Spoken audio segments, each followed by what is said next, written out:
Welcome to Missed Mando, a disc golf podcast covering the disc golf world. I'm your host, Robbie Holden. Joining me, as always, is my friend and co-host, Sean Galbraith. Sean, how are you doing, and what have you been up to since our last episode? I am doing great, Robbie. It is great to be back here with you.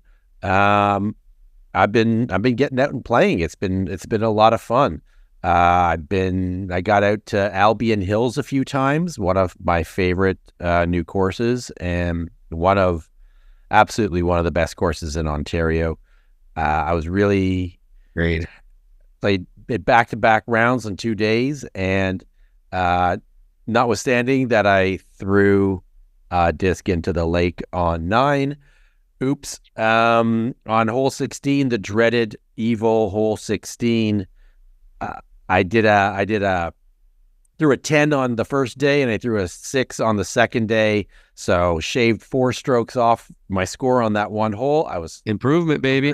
pretty happy with that. It's a miracle getting anything to not hit a tree on that hole or hit every tree on that hole. And so that was a nice improvement. That was a nice win for me. And then last weekend, had a great time out at Haute Goat for the spring thing, hosted by Queer Disc Golf, in a benefit for PFLAG Durham. The event was an absolute blast. It was a one-round single C tier, followed by a really fun afternoon doubles event, pretty much just for fun. We had one woman who came out for the doubles round who had never thrown a golf disc before. Wow. It was her very first time throwing, and she had a fantastic time. Sorry, no, she came out, she played the C tier, the single C tier, her first time ever throwing a disc. And she had my wife played on a card with her, and they had such a blast. And that was kind of what the event was for. Is like, let's build community. Let's get more people into this thing, and raise some money. They raised a few $1,000 for PFLAG, which was absolutely a worthy cause and a great event on a fantastic course that's going to be hosting a DGPTQ series later this year. I'm excited to see the pros just absolutely shred that course to pieces. Oh yeah. How about you? What have you been up to? I think you had a nice little tournament recently, didn't you? Yeah, I had, I would say, 2 good recent tournaments. I played 2 weekends ago, the weekend after our last episode. I played in the Project 15 Open, my first MPO tournament, which means that I actually get to be covered in our little pro tournament breakdown that we got coming up. So I'll leave that a little bit, special occasion. You didn't win it, so let's. No, I definitely did not. Well, we can spoil. I get a lot. I get a lot of coverage. No. But seeing as I partially write the recaps that we do on this show, I can squeeze my own name in there whenever I want. Perks here on the show. But last weekend I went up to Huntsville. I got to play in the Muskoka Shootout number 3, one of the events that friend of the show Spencer Young was talking about when we had him on.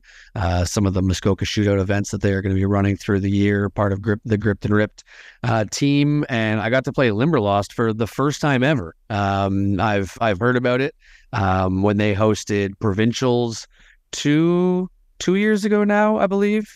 Provincials was there. I heard about it for the first time, but I was only playing at Bondi, and then last year for Knock, of course, that was one of the courses used as well, but I was only playing Bondi and Huntsville Downs, so hadn't got to play it yet, but I loved it. It is such a fun course. Fantastic course. It's so much fun. It's definitely on the easier side in terms of scoring to par, even from the longs, which I played for both rounds. But I don't mind that at all. And still we had great weather for both rounds of the event, but some of those holes, especially on the hillside, will definitely get a lot tougher if the wind is up. So that the course definitely can have teeth, and some of the wooded parts too are can definitely hit a tree and kick somewhere. You never know what can happen. But the views out there, the couple of holes that you're down by the lake, the setup of holes back and forth across the hill was just super fun. And fortunately I played really well as well. That didn't really come out right, but anyways, I played really well, and I was tied for first after the first round with my buddy Ryan McWaters. We both shot, I believe it was 9 down in the first round. I think we had 4 strokes on third place, so it was him and I were going to be in for a battle. We were together in round 1 as well. He birdied the last hole to tie me. And then in the final round, he had a blistering start. I think he was 8 down through like 12 holes or something like that. But then twice in 4 holes or something like that, we had 2-stroke swings with him taking a bogey, me taking a birdie. So I got right back into it. But then I gave it away with a 2-stroke swing. So it ended up, he beat me by 1 stroke in the round. It was a really fun battle, a fun day. I think it was a lot of the Gripped and Ripped team were out there, and I think pretty much most of the team was either first or second in their divisions. It was just a full Gripped and Ripped team outing out there, it seemed like. So it was just an absolute blast. Got to spend the night at a cottage the night before with a bunch of friends, and just chill out after a practice round, watch the Leafs lose. Sorry, Leafs fans. It's just a fact. It's just a fact. Yeah. So yeah, overall, fantastic weekend for me. No complaints. So cool. I've really, really liked Limberlost track. I've played it a few times at provincials and the knock, and it's so fun. Those like switchback holes down the side of the mountain are super fun. Yeah. Played it in the rain and in the wind. It is definitely challenging when the wind picks up. Yeah. Coming off the lake. Absolutely great track. Yeah, and it's going to be used for provincials again this year. I don't know if it's been announced, like what divisions are going to be playing which course. Based on the way that they've run events there before, I doubt that I'm going to be able to get to play Limberlost as part of the event. Very unlikely. I personally wouldn't even mind 3 rounds, 1 on each, Bondi, Limberlost, and Muskoka Downs. I wouldn't mind that at all, because I really liked Limberlost, and I think having a lower or higher scoring, depending on which way you want to look at it. I think having that in the mix amongst tougher tracks like Bondi and Muskoka Downs, I think would be a fun balance in provincials. But I'm not the tournament director, so I don't make the decisions. Speaking of Ontario tournaments, though, what else went down? Yeah. I alluded to it a little bit in talking about what I did there. We had the Project 15 Open. This was the 3rd stop on the OCC Provincial Qualifying Series, and they were hosting 62 pros on Saturday, 73 AMs on Sunday. They split it up into a 2-day event. If you've never been able to play Project 15 before, I highly recommend you do. It is one of the best courses in Ontario, in my opinion. Agree. It is very challenging, but very rewarding. We'll hear about it a bit in our interview coming up with the winner of this event, but we won't spoil that quite yet. The pro day on Saturday, we had some wintry conditions on the course. There was snow in the morning. There was hail. The sun came out, and I was sweating at times, which isn't really hard for me, but Cam Zanini and Chris Toe both brought the heat through the cold, tying at 13 under with 10-13 event averages, with Cam eventually taking it down on the 2nd playoff hole. And speaking of bringing the heat, friend of the podcast, Rebecca Dawn, she could not be stopped in FPO as she shot the 2 highest rated rounds of her career, averaging 946 rated for the event and taking down her very first FPO win by a whopping 11 strokes. Just worked over the FPO division in the tournament. She is something special. And congrats to everyone else who was out there and was able to secure their qualifying spots for provincials this year. Top 3 in all divisions that are going to be at provincials earn qualifying spots at these OCC events. So congrats to everybody who got those spots. Sean, let's throw it over to you for some of your thoughts on this event. Yeah, I completely agree. Congrats to everyone. I mean, what can you say? Like Rebecca, she continues to be a dominant player and showing what a force she's going to be in FPO now that she's totally made that jump. I mean, shooting almost 70 points above her rating average, like absolutely fantastic. And it wasn't like this was a solid field. Like you had it was seven players deep. You had some of the best women players from Ontario and Quebec, including Karen Martel and, I mean, Ontario, powerhouse Colleen McInnes. No slouches to FPO, and Rebecca, I mean, absolutely slayed them. I'm curious when the last time there was that much of a points division when the field was that deep. It's going to be a really interesting season. Watching the FPO division in Ontario, I'm absolutely excited to watch. Rebecca's next event is this coming weekend at the Christie Lake Spring Fling. And I mean, you have to imagine right now she's the favorite to win. You've got a lot of the same players who are going to be there again, Colleen and Alicia Hums from Sudbury. And there's going to be a newer addition to the field. The veteran Sandy Hendel will be there. That's going to be an interesting matchup. The veteran versus the rookie. Just a reminder too that as we heard in our interview with Rebecca, she's on the end of a junior team. She is a junior athlete, still going to be playing in junior events in the States, going to Junior Worlds, and is putting down performances like this in FPO at that age as well. Just mind-boggling. Yeah. Clearly, she's going to be the favorite at Junior Worlds. Yeah, absolutely. I think so. And she's in the conversation for favorite to win in pretty much any event that she's going to be entering this year. That's for sure. On the FPO side, or on the MPO side, I mean, it was awesome to see such a full field. We had 28 players competing. Like, I think that really is a testament to how good Project 15 is. Everybody wants to play that track. Great course, great event. Kudos to Gabe for the course. Cam takes it down. He's certainly no stranger to the podium in the winner's circle. This is his 26th career win and his 6th win since just June of last year. It's got to be one of the best recent records in the province, I have to imagine. I can't think of another player that's won that many FPOs in that short a time. 20th career MPO win as well. Yeah, absolutely. He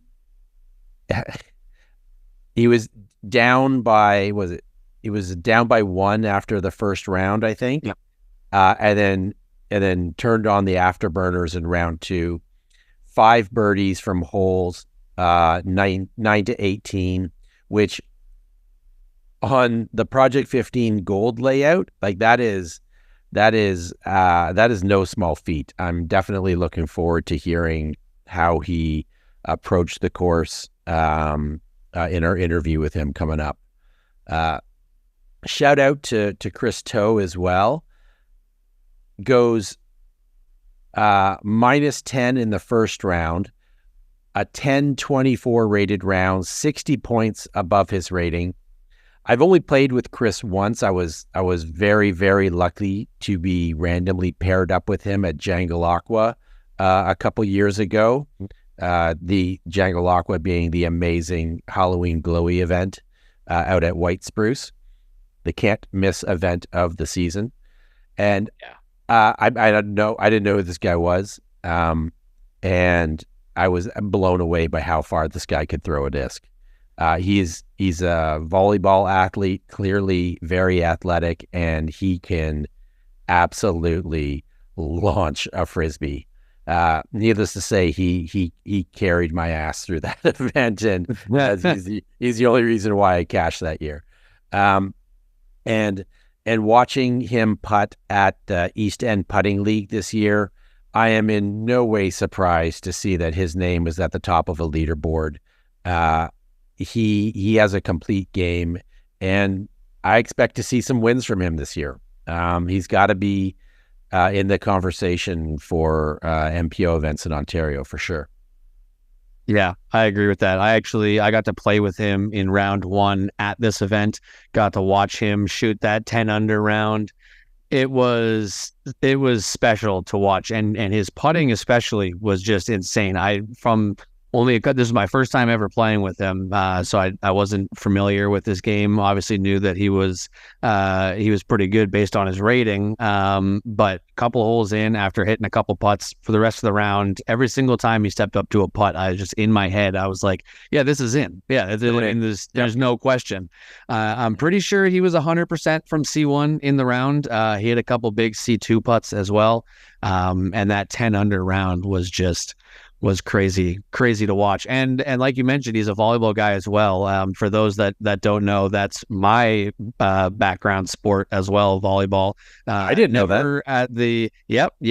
The only other sport that I've played competitively, although when I did play competitively in Orangeville growing up, I more so warmed the bench than actually played. But in high school and elsewhere, I was always on the court. But that was my sports background, and I knew that was one of the only things that I knew about Chris going into the round, was that he represents Canada in beach volleyball. So getting to chat some volleyball with somebody during a round was a new experience for me in this disc golf journey, and was quite fun to go along with just watching him shred as well. Absolutely.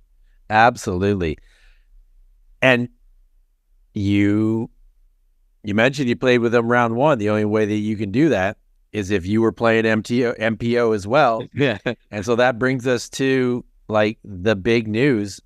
Our boy Robbie Holden playing in his very first MPO tournament. And how did you do? I think let me just double check here. Oh yeah, top 10, 9th place. What? Yep.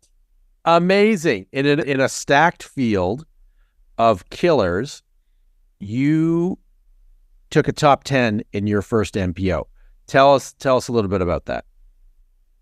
Yeah, it was crazy. I mean, the only reason that I was in MPO is because this tournament is so popular that me waiting or missing the registration by 15 minutes meant that I couldn't get in my normal MA1 division. Mm-hmm. But obviously that worked out for the better, because I had a great card in round 1. I got to play another MA1 guy that couldn't get into MA1 that played pro, my friend Jeff Steele, who I've now in 5 tournaments. I've been on a card with him in 3 of them so far this season. Cool. Couple of them for 2 rounds as well. So just can't get away from Jeff apparently. But played some of my best disc golf. I was on the chase card after round 1, which alone was mind-boggling to me, because realistically my goal going into the tournament was not to finish DFL.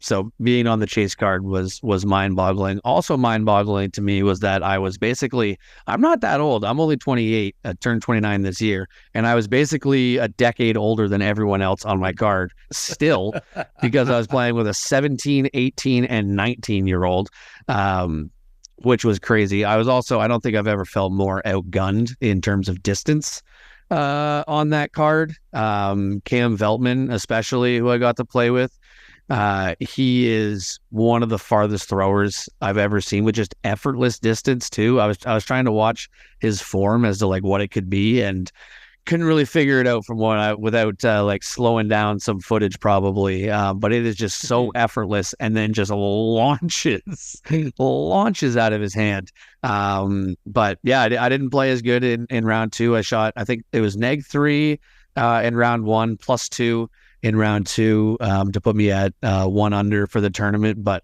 like you said, a top 10, I actually had to turn down cash. I did not expect to have to do that at all going into this tournament, but I want to keep my AM status to be able to compete in AM Worlds. But who knows? Let's see where the rest of this season goes, and maybe by next year I'm playing more MPO stuff.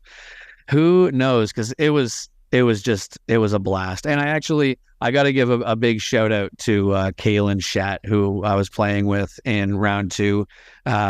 He, after just a couple holes, we were just chatting, walking up the fairway, just, getting to know each other a little bit. And he said to me that it didn't look at all to him that I didn't belong in the MPO division, which was just one of the coolest compliments to get. And I think immediately after that, I had one of my worst drives of the round and shacked it into a tree and took a bogey. But the rest of the round after that, I smoothed it out, hit some pretty big putts.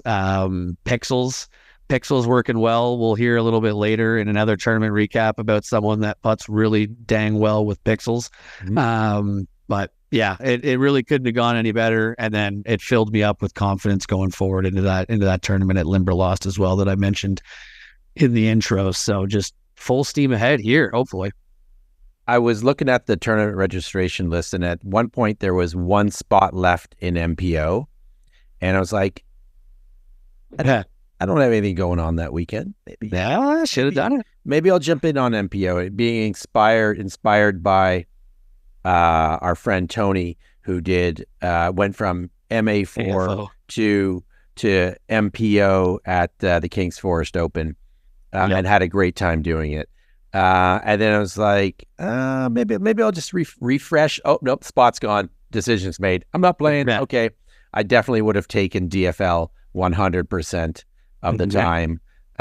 It's a project 15 golds is no joke of a track. Nope. And you shooting a +2 on it is absolutely fantastic. I definitely think you can hang with a lot of the MPOs. Yeah, even being +2, I think I did a double bogey on 18, if I'm not mistaken. So like that's the +2 over par right there. If I take a par on that hole, and I felt just fantastic. I was playing with Carter Yeomans on my card as well, and one of our buddies, Kyle, was caddying for him. Kyle has seen me play a lot. I play against him in MA1 a bunch, and he was saying that he's never seen me look better off the tee specifically. So it was just so much confidence building for myself, because I'll be honest, I was definitely a little intimidated going into the event, like being my first pro event. I was playing now. Yeah, luckily I did have a familiar face on my card in round one with Jeff, so that made it a little more comfortable. And we'll hear it a little bit in the interview. I got to warm up 2 holes with the eventual winner Cam, which filled me with some confidence too. And then that performance, just like I'm feeling super good about my game, and like super motivated too. I've got a basket in the backyard that I've been just every night doing some putts on, so I'm motivated to still get better. So we'll see where this season goes now.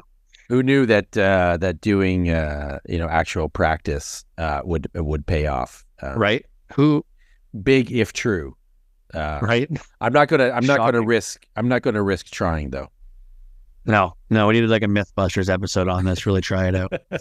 But speaking of someone who has definitely put into practice and was rewarded with a win at the Project 15 Open, we've got Cam Zanini coming in for an interview. So let's send it over to him. We'll be right back on Miss Mando.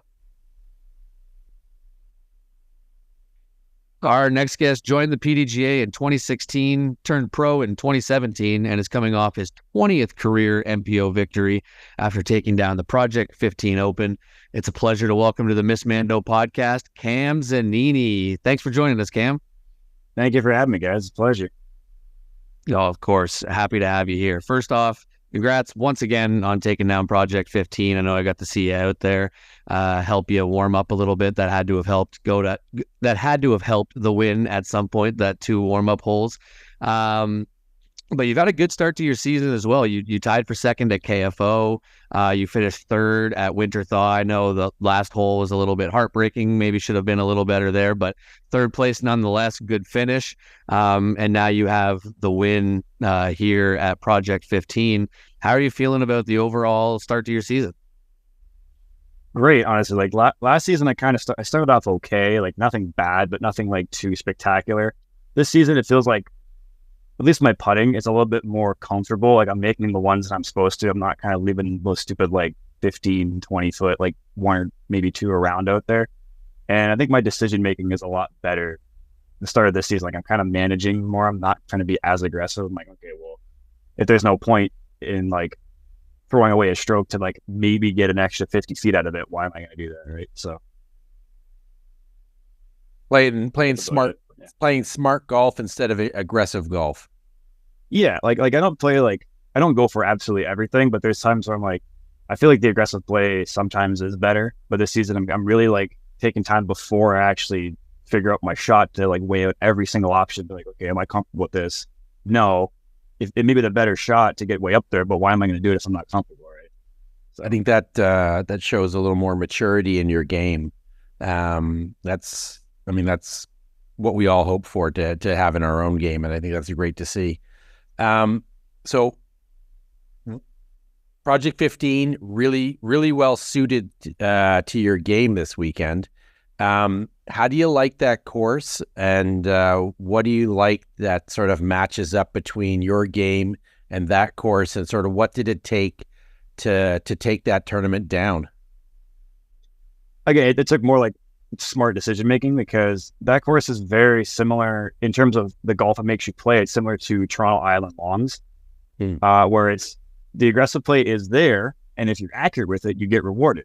But you don't necessarily need to do that. Like you don't have to bite off 400 plus feet of distance at Project 15. As long as you're in the middle, you're fine, right? Because for the most part, especially the golds, pars are pretty good. Like they're okay, but doubles and triples happen so quick when you're aggressive, and that's just not gonna help you like at all, unless you get 7 or 8 birdies after that. But by all means, go ahead. But that's a little harder to do. So definitely decision making, and like I said, tails in my game because of how my recent decision making was, right? Like I've changed to be more methodical in my decisions, and I think that actually helped me a lot more. I'm like, okay, I just pitch up to where I'd want a good drive or whatever to be, and now I'm in good position, right? Instead of trying to get way up there and be a little pinched still. So can you think of a hole or a shot during the tournament where that really came into play? Yes. So I think it was a hole 10 where they kind of brought the tee for the gold tee a little bit back and right. So now it's more of a full shot. Mm-hmm. So my drive was a little bit low. It was in the middle, it was just low, and it kind of hit the rocks. And I could have gone for a like big flex around the corner with a fast disc or something like that. Or that time I just took my FD3, nice and stable, stand still because I'm in the rocks, and just got a nice flex to trust the angle of it just to get around the corner. That's all I needed, because I know if I get around the corner, it's not even 300 feet. It's pretty good footing there at that point. And it should be a shot where I can at least give myself an opportunity, right? So I got around the corner, got up there for 40-foot putt, ended up making it for the birdie. So I feel like that smart decision where like I could have gotten way around the corner, I had a little chip putter shot, but I didn't. I played smart. I gave myself an easier opportunity to at least get in position. And I think that definitely helped me be less stressed out on that course, I think. Mm-hmm. But other than that, maybe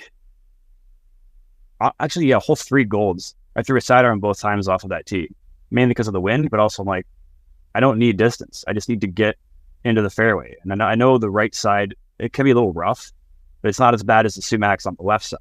So I'd rather be on the right side so I at least still have a throw. I might not have a run up, but at least I have a full throw and not a weird, like, one of those, you know what I mean? So, yeah, definitely like just managing the course and where I would want to miss if I did miss is pretty much how I navigated that course. Course management it's such an underrated skill to have in disc golf. And yeah, I think that's awesome. I love the way you explain that. We had to work a little bit extra for the win this time too. It went to a playoff against Chris Toe. Take me through how you were feeling going into that playoff. You took it down in 2 holes, playing, I think it was 18 and then 1. Give me your thoughts as you were going through that playoff against Chris. Honestly, I didn't even like, no knock to his game, but I didn't even like think about him being the threat, like, because I knew I was playing well. I didn't know where I was in the standings, but like Oz kept kind of hinting.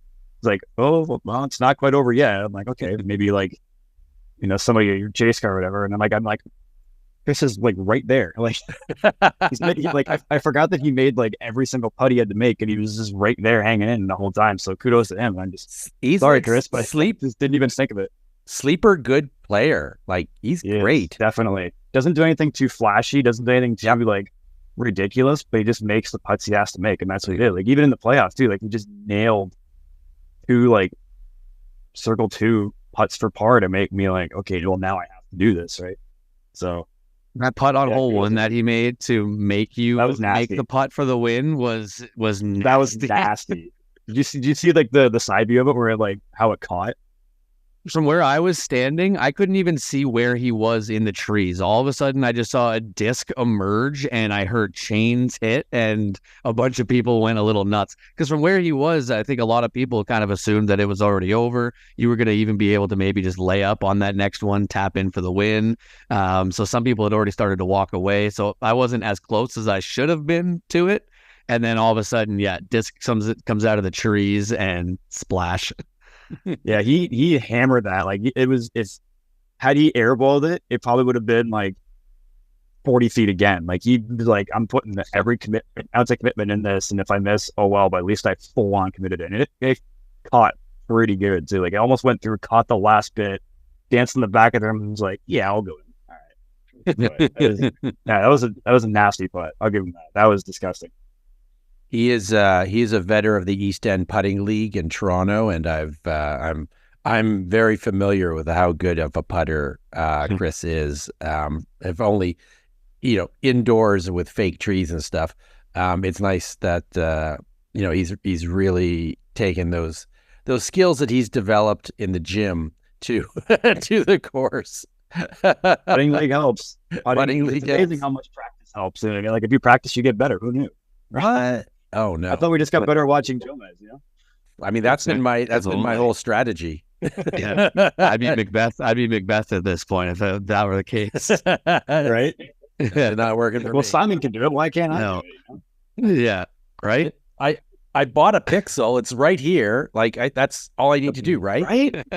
Well, if he's promoting it, it's gotta make your game better, right? So I mentioned in the intro that you joined the PDGA in 2016. Is that when you first started playing, or had you been playing for a while before that? And what originally got you into disc golf? So it was back in, I think, grade 12, like my grade 12, which was 2013, was when I first like realized what disc golf was. And I think I watched an old Brody Smith, Avery Jenkins like trick shot collab video, and I'm like, oh, this is kind of cool. I mean, my buddy Jeremy Hewitt at that time, we were just got into Ultimate Frisbee because of Brody Smith and everything. And I'm like, this is kind of cool. Like, I'm down. Like, I'm down to try it, right? Didn't have anything around our area at that point. So we went to Florida to visit this family, and we're like, there's a disc golf course 45 minutes away. Let's try it, right? Bought our first starter pack, which is like Heiserhagen 150 class DX Leopards. It was great. And I just hooked ever since then. Classic. Yeah, and then the following year, I think around that time is when Whiskey Run in Port Colborne went in at that point. It's not there anymore, but there was a par 3 on a golf course, but it taught me accuracy, like shot shaping with a bit of power behind us. I do credit my game to that course. I think Chris Lowcock designed that one. It was a very good course.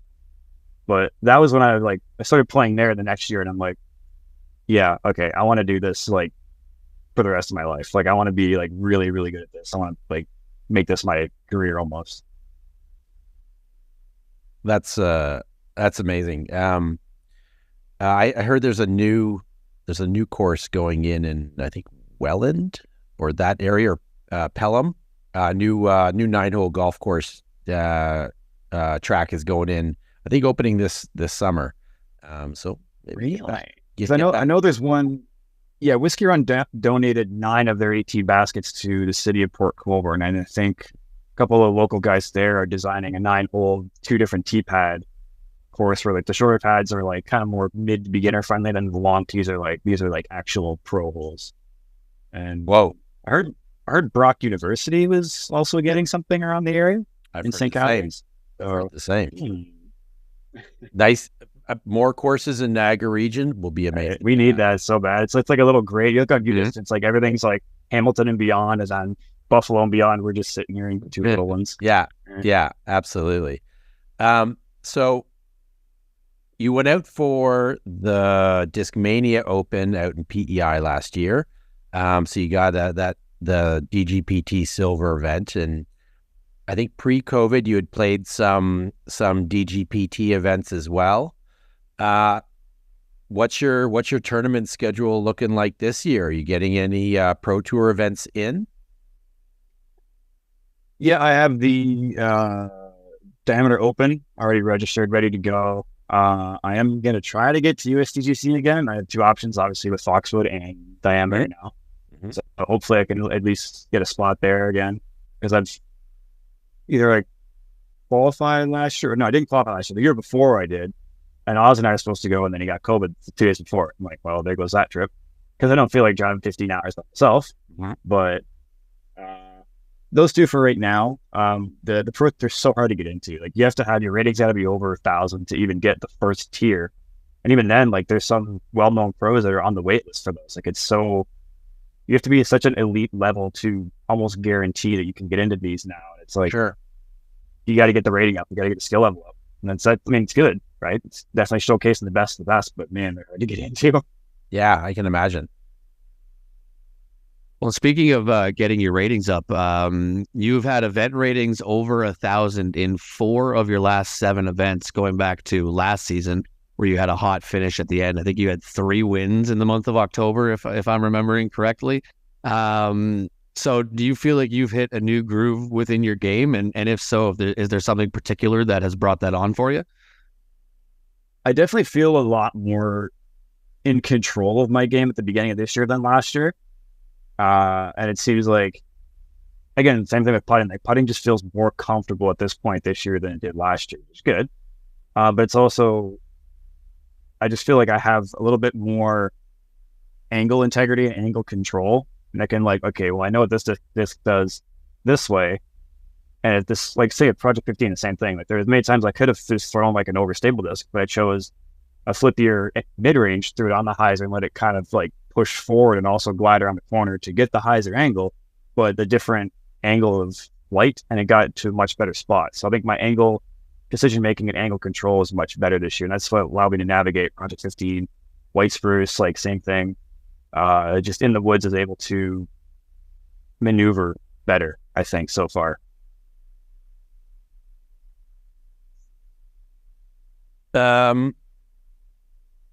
So Pro Tour events, maybe not. But you've played all over Canada. You've played all over the U.S. What events sort of stand out to you as sort of your sort of highlight reel in terms of favorite events, ones you've played the most, or ones you want to go back to and take another shot at? I mean, USDGC is definitely up there. It's like just being on the property of Winthrop with how legendary it is, and surrounded by like the best of the best, right? That you have to qualify to get into that event, right? So just being in it, like, it's such a cool vibe just even being there. You don't have to play it. If you just go for like a spectator, it's such a cool vibe around the entire property. I think that one definitely stands out the most as an experience for me. Ones I do want to go back to, I would, even though it's not part of the national tour or the tour anymore, but the Memorial in Arizona, because that was my first ever Elite Series event. I think 2017, 18, I don't remember. There was like eight of us that went with Oz. Was national tour back then? It was, yeah. It's part of the national tour, or Elite or whatever they call it at that point. But yeah, it was Fountain Hills and Vista del Camino. It's still there. It's still a tournament. Oh yeah, just a big A tier, big local A tier. But that was definitely, that one's like it had like a special place to me, because that was like my first ever one. That's the first time I met, like Macbeth, or I played with Steve Brinster my first ever round there. Cool. This is cool. I played at the US Championship. That's awesome. So yeah, it was cool. Like a bunch of guys, Philo, Joel Freeman, like Greg Barsby. He was cool. Yeah, like there's a special place in my heart for that one, for sure. So sentimental, I think, is Memorial, and then like overall experience is definitely USDGC.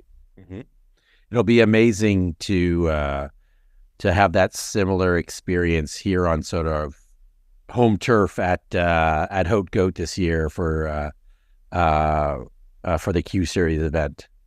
I'm excited, and also for players who don't have as long a career as you, to be their first time having that kind of exposure to that top tier talent.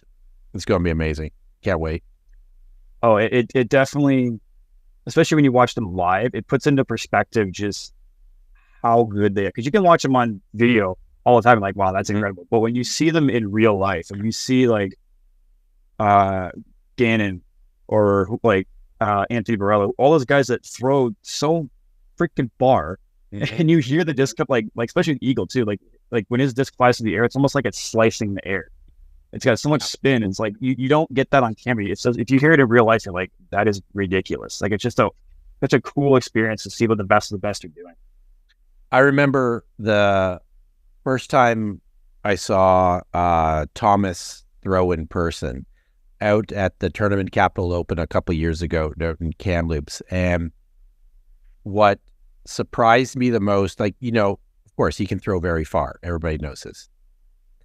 It was truly the sound of the disc going through the air. It was like a jet engine, like with like Doppler effect. And it was like this, like I was not ready for the sound of the disc on that level. It was the coolest thing. And then watching him, of course, throw 500-foot park jobs. It's incredible. It's a whole different, like, same thing. Even last year in Thunder Bay. I was warming up as he was doing his interview for the Thunder Bay News, or whatever was happening. We were in the practice field, and I was almost throwing kind of 30, 40 feet beside him, but not in the camera, obviously. And he threw one. There was at least a 25 kilometer an hour headwind on the practice field, and he just like smoothed the Ballista Pro, and it just went 470. And I'm like, all right, well, I'll see you guys tomorrow. Yeah, I'm good. I'm done, I guess. Like, it's how fast it gets there too. That's the thing. It gets, you can throw it far, but it gets there so fast. It's incredible. I was at All-Star Weekend this year and watched the longest drive, and the 700 footers. It's just it's a different species of human, I think. That was the mind. Yeah. Just I don't know. I cannot comprehend how that is physically possible. It's unbelievable to see, and. I hope we get a good show at Haute Goat this year, because I think we will. There's a few holes I can think of where if the wind is calm and they can just swoosh. Have you played the new layout? No, I've only played it I think it was last year. I just went for one day. Me and my buddy Jeremy. I think his mom and cousin wanted to go to the Coachella festival, so we're like, well, might as well go play the course. Absolutely. It's already right there. So. Yeah. I haven't played the new layout though. There's a couple new holes that are going to be really fun to see. That they'll absolutely be able to just sort of stretch it out and just launch some bombs. It's going to be so much fun to watch. I can't wait to be an area code behind everybody. Yeah. One thing people might not know about you, Cam, is that you are a world-class disc golf impressionist, and I want to know if Which Pro Wednesdays are ever going to make a return to Instagram, because I don't think I've seen one in a little while. No, I didn't do it this year. It was like the weather was just too strange. Like at least last year I had like, I mean, the snow was on the ground, but it wasn't like just always wet. Like this winter was a very wet winter. It felt like, at least in Niagara. It's just, even if it was like not raining, the course was just a bog. Like, but I gotta get some new ones. There's a few new ones I can do, and I gotta get back on that. It got me out. It got me active on social media. So I think that's why I started doing it. And I just kind of like lost ideas. Like I did all the good ones, and like I can't think of any other like really, really unique pros yet. So, but here's a few new ones now. There were some that you did that I was just like, I immediately was just like, I know exactly who that is. It was just so spot on. So maybe I'll shoot you some messages on some pro ideas that you can maybe try and impersonate, because we need to see a return of Which Pro Wednesday on your Instagram. All right, you talked me into it. I'll get it going. I'll get it going for sure. Perfect. Perfect. Beauty. Well, Cam, thank you so much for joining us here. Before we let you go, do you have any shout outs or anything to your sponsors or anything like that you want to give? Shout out to myself for sponsoring music. No, I'm kidding. I will give Upper Park a shout out. So the last couple seasons, they were really supporting me.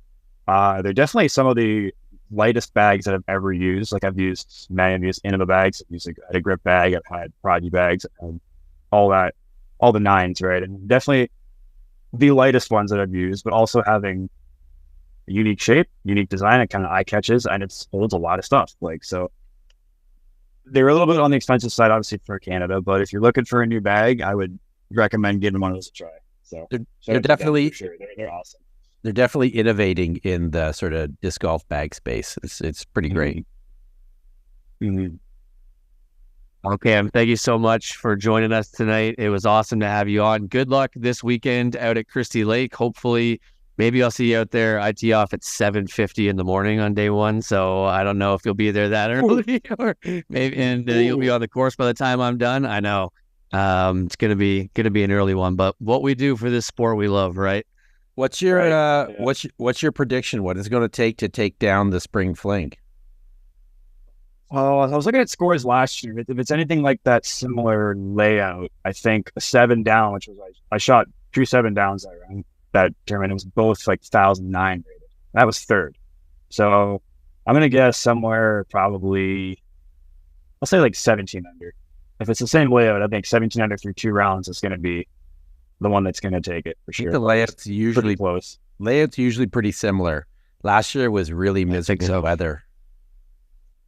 Yeah, rainy. Like it was just like really off and on, like different weather. Like, it was rainy at first, then it got windy, and then it got really hot. Typical Southern Ontario spring. Yeah, pretty much. So, yeah. Well, hopefully the weather holds out for you and everybody at Christie Lake, and we'll have you on to celebrate your victory next week too. I like the way you think. Sounds good. Let's do it. Well, thank you very much. Thank you very much again for joining us. It was great having you here on Miss Mando. It was a lot of fun. Appreciate it. You guys run an awesome show here. So hope to come back soon. We'll see you out there. Welcome back to Miss Mando. Thanks so much once again to Cam for joining us for an interview. It's awesome to have Cam on. Hopefully we will have him back sometime in the near future. And next up, we're going to be joined by the Discy Chick herself, Mindy Myall, to talk about her upcoming CWE event, as well as more about what she does with the Discy Chicks brand. And we'll be right back with Mindy. Our next guest will be no stranger to anyone who has played in events around the GTA in the last few years. where you undoubtedly have seen her selling discs and such with her husband Rob as the Discy Chick. Last year, with the PDGA's Women's Global event not happening because it was its off year, she was inspired to create the Canadian Women's event with other women tournament directors across Canada. It is CWE time of the year again, and the perfect time to welcome to Miss Mando our friend, Mindy Myall. Hello! Hey, how's it going? Very, very well. Thank you very much for joining us here on the show. We're very, very excited to have you here and learn all about things CWE. So let's take it back to basics. How did you get started in disc golf, and what inspired you to get into the retail side of disc golf with the Discy Chicks? Well, I've been around it for a long time. Rob's played it. My husband's played it since the 70s. And I never really liked it very much. Wasn't a whole lot of fun. I didn't have the right equipment, didn't have the right instructions. Nobody knew anything. We just went out, walked in the park, and I threw a couple of discs. Nothing big. My son needed somebody to come to help support the women's side of an event he was having in Barrie. Asked if I would go. Said, sure. Had a card of ladies. I believe Colleen was on one of my cards. And we had a blast. It was fun. I liked being with the women, could actually throw a disc. Finally had one in my hand that I could throw.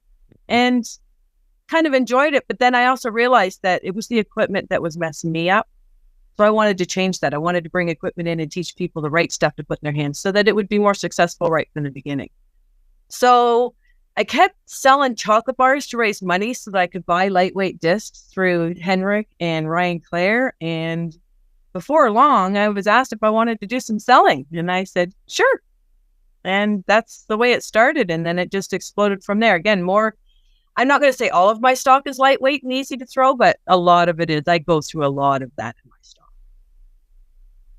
Fantastic. Which part of the sport do you get more enjoyment from? Playing tournaments or running events or vending at them? Where do you get most enjoyment? I started enjoying it at a tournament. So I really enjoyed a tournament like part of it. I love traveling, I like seeing different courses. I like doing all that sort of stuff. When I started doing the vending, I really enjoyed getting the right discs into people's hands. For me, that was the ticket. That's the thing that made it. So, and I'll be there. I show up 2 hours before the event.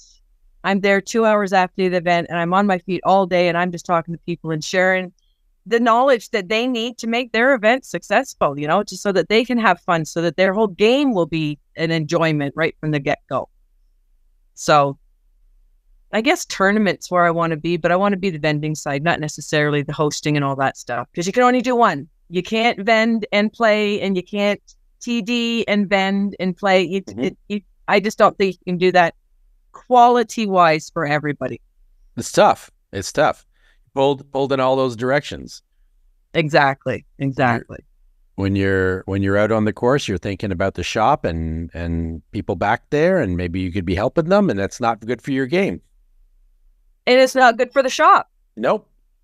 I mean, I've had many people come up to me when I'm in an event, in a park, that had nothing to do with the event, but they want to learn more about it. They're going, what's all this about? They start asking questions, and I'm there able to tell them and talk to them. And quite often I usually gave them discs, but, sell them sets and stuff and get them involved in it and teach them the right way to throw so that they can start off successful. That's key. Great to be that ambassador for the sport, and especially for women's disc golf. So tell us about the origin of CWE. How did it come about? What inspired you to start it and things like that? In 2022 was the last WGE that was happening yearly. And I wanted to do something for the events in Canada. So I, as the Discy Chicks, had some money donated to me and stuff. And I thought, you know what better way to help all of these events is I donated one registration to every one of the events that had WGE at that time. So the next year when they said there wasn't going to be a WGE, and I was listening, I follow Facebook a lot. I'm in a lot of the clubs and stuff, and I hear a lot of the women being upset about it and why can't we keep doing this? Why are they doing this? And I thought, well, we don't need to have the WGE every year. We can start our own and do a CWE. And I got a lot of positive with that. So with that was like, okay, let's get a committee. Let's start getting volunteers who want to join us. And we had 15 people volunteer to get together a committee and start putting all this stuff together. And women are very resourceful. So we want to keep things at an inexpensive, because that's what gets women out there. We don't spend a lot of money on ourselves. We're busy doing the house and the kids and all that stuff. So keeping it inexpensive, I thought, was one of the key things. So helping to get money out there for women was key. Now, has the CWE basically replaced the WGE in Canada, or do the two kind of coexist with each other? They coexist for that one weekend every other year that the WGE happens. I believe this year there are 12 CWE events. Of those 12, I believe 6 or 8 of them are WG and CWE combined. There's only a couple that are just WGE, and there's a couple that, well, because of the length of time that we have, there's more that can have CWE because we start from May 1st and we go right to the end of June. So we're lucky this year, our winter wasn't so hard, but quite often we don't have spring in May, right? Sure. Some places in Canada don't get spring until our mid-June sort of thing, right? So it gives us a little bit more leeway for course preparation. So you said there's 12 events this year. What's the geographic spread, and sort of who have you recruited to help organize CWE, coast to coast? Who's on the team? We have, I'm going to say there's 7 of us this year. Some have come, some have gone. We all have busy times. We have Tanya Ramsey. We have Andrea Michaud. I do not have all this written down I'm going by memory. We had Victoria Freninger was on for a bit. She's taken a little bit of a step back because she's very busy with what she's doing in her job. Jessica Benoit is part of it. We have Tara Lynch from out in BC. We had Jolene Gauchi for a bit from the East Coast. We try to get them from across, but we can't always. We had Lisa Ashley for a little bit. She's got other things that are happening, so she's had to step away. So it's kind of an open forum where people can come and help whenever they have the ability to do it, right? So that's fantastic, and I love that it's all women organizing this for women. A great, almost a who's who of women's TD in Canada with and helping each other, having that support. We have a chat for the TDs, female TDs across Canada, and it doesn't matter if they want to do a CWE or a WGE. This is just a chat where any person can come and help, and they'll learn how to be TD, what they can do and what they need to do, and how easy it is to do if you have a little bit of support. Women sometimes need a little bit more of a push and a little bit more support behind them. So this kind of group of ladies helps do that. Andrea Michaud has been fantastic with teaching all the TD stuff, all the rules and all the things they have to do to register and all that for sanctioned events and stuff like that. So, and just having that knowledge, we all have a little bit that we bring to the table, and having that knowledge around has been fantastic. So there's almost like a first time TD boot camp or something or instruction that you guys offer. Exactly. Yeah, it'll be love it. It could be one-on-one. It can be a group. There's a couple that need a little bit. Andrea takes them. She does a chat with them, and she teaches them everything. We have lists of stuff that you need. We have TD share file folders in our emails and in our Google Docs, which is all new to me, so I don't know a lot about it. But they can go there and they can get all the information that they need. Part of the thing was we have to offer every female division. That's a lot of trophies in an event. So it is. Where you have just a certificate. All you have to do is give a certificate just to say that, yes, you were the winner of your division. It doesn't have to be any more than that. We're trying to keep it big, but small at the same time, right? Mm-hmm. Yeah, you don't want the cost to be prohibitive for either the TD or the players. Exactly. And that was one of the big things is the cost of everything, right? Like, we have great sponsors. We have people who want to donate left, right, and center. It's just sometimes, like last year, we needed 585. We had that many player packs that we were doing. This year's a little bit smaller. So the funding that we do actually this year gave more money to each event but we had less events this year. So it helps out, especially new TDs. They don't know everything. They need the financial part of it sometimes can be hard. So to have that little bit of extra funding from the CWE and the PDGA was huge. It was almost $600 for this year. I was going to your comments about financial sort of what support has like the PDGA Canada offered? Is it PDGA? I assume it's PDGA Canada versus PDGA in the US. Yeah, it's PDGA Canada. And they had a lump sum of money that they said we'll divide between as many women's global event or CWE events across Canada. Well, it turned out this year each event got $400. Fantastic. Yeah. And then the CWE did our own fundraising, and we ended up being able to give each event that was due to CWE $180 each. Great. So that really helps out. What does that money get used for? One of the things, well, there's a few of the things that we ask for is that washrooms are probably one of the biggest issues for a female event. Absolutely. Okay, I started really liking this sport at 52, and I go to a 2-round day, full day event, and there's no place for me to use a washroom. It's not a pretty sight sometimes, right? So it's very important that we have washrooms. Huge issue. Absolutely. Yeah. So we hope that they use them for that. We sometimes they need to rent their parks, right? Some parks are free, some parks aren't free. So the TDs are allowed to use the money in any way that they feel fit for their event. So it can help them add to their player packs. It can help them if they don't get enough whole sponsors to help, put food out there, put snacks or bottles of water and stuff like that. Just any little thing that can help to make the day a little bit more fun, right? Because that's one of the things too with women. We have a lot of changes in our lives. The premenopausal, the postmenopausal, like all of that stuff, we go through and every one of those stages, our body changes. We have a higher metabolism. We need more water. We need more bathroom breaks. Just having 2 on a course at 9 holes each sometimes isn't enough for us, right? So there's a lot of different things. So being a woman TD, we can sort of cater to some of that stuff.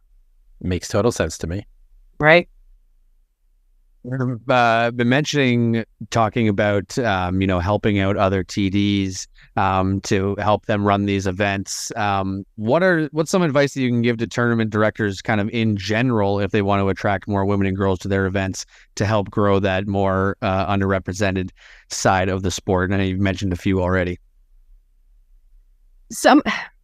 One of the biggest things I only had my very first sanctioned event last year. I TD'd. I was never going to be a TD. It's not the part I wanted to do. And the biggest part that I got from the feedback was to have the local men that were volunteering for the day. They made the day for everybody because they also felt safe.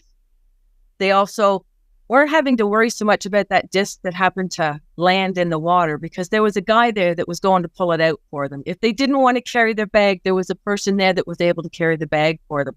To have that kind of support and that kind of family community feeling made the women feel like they wanted to do it again. So trying to bring in your community to do that sort of stuff, I think was part of the biggest part of my stuff. But again, having those snacks and having the water and that sort of stuff definitely helps too, right? Right now, the CWE events I think they're all unsanctioned. Is that right? Or there are some sanctioned.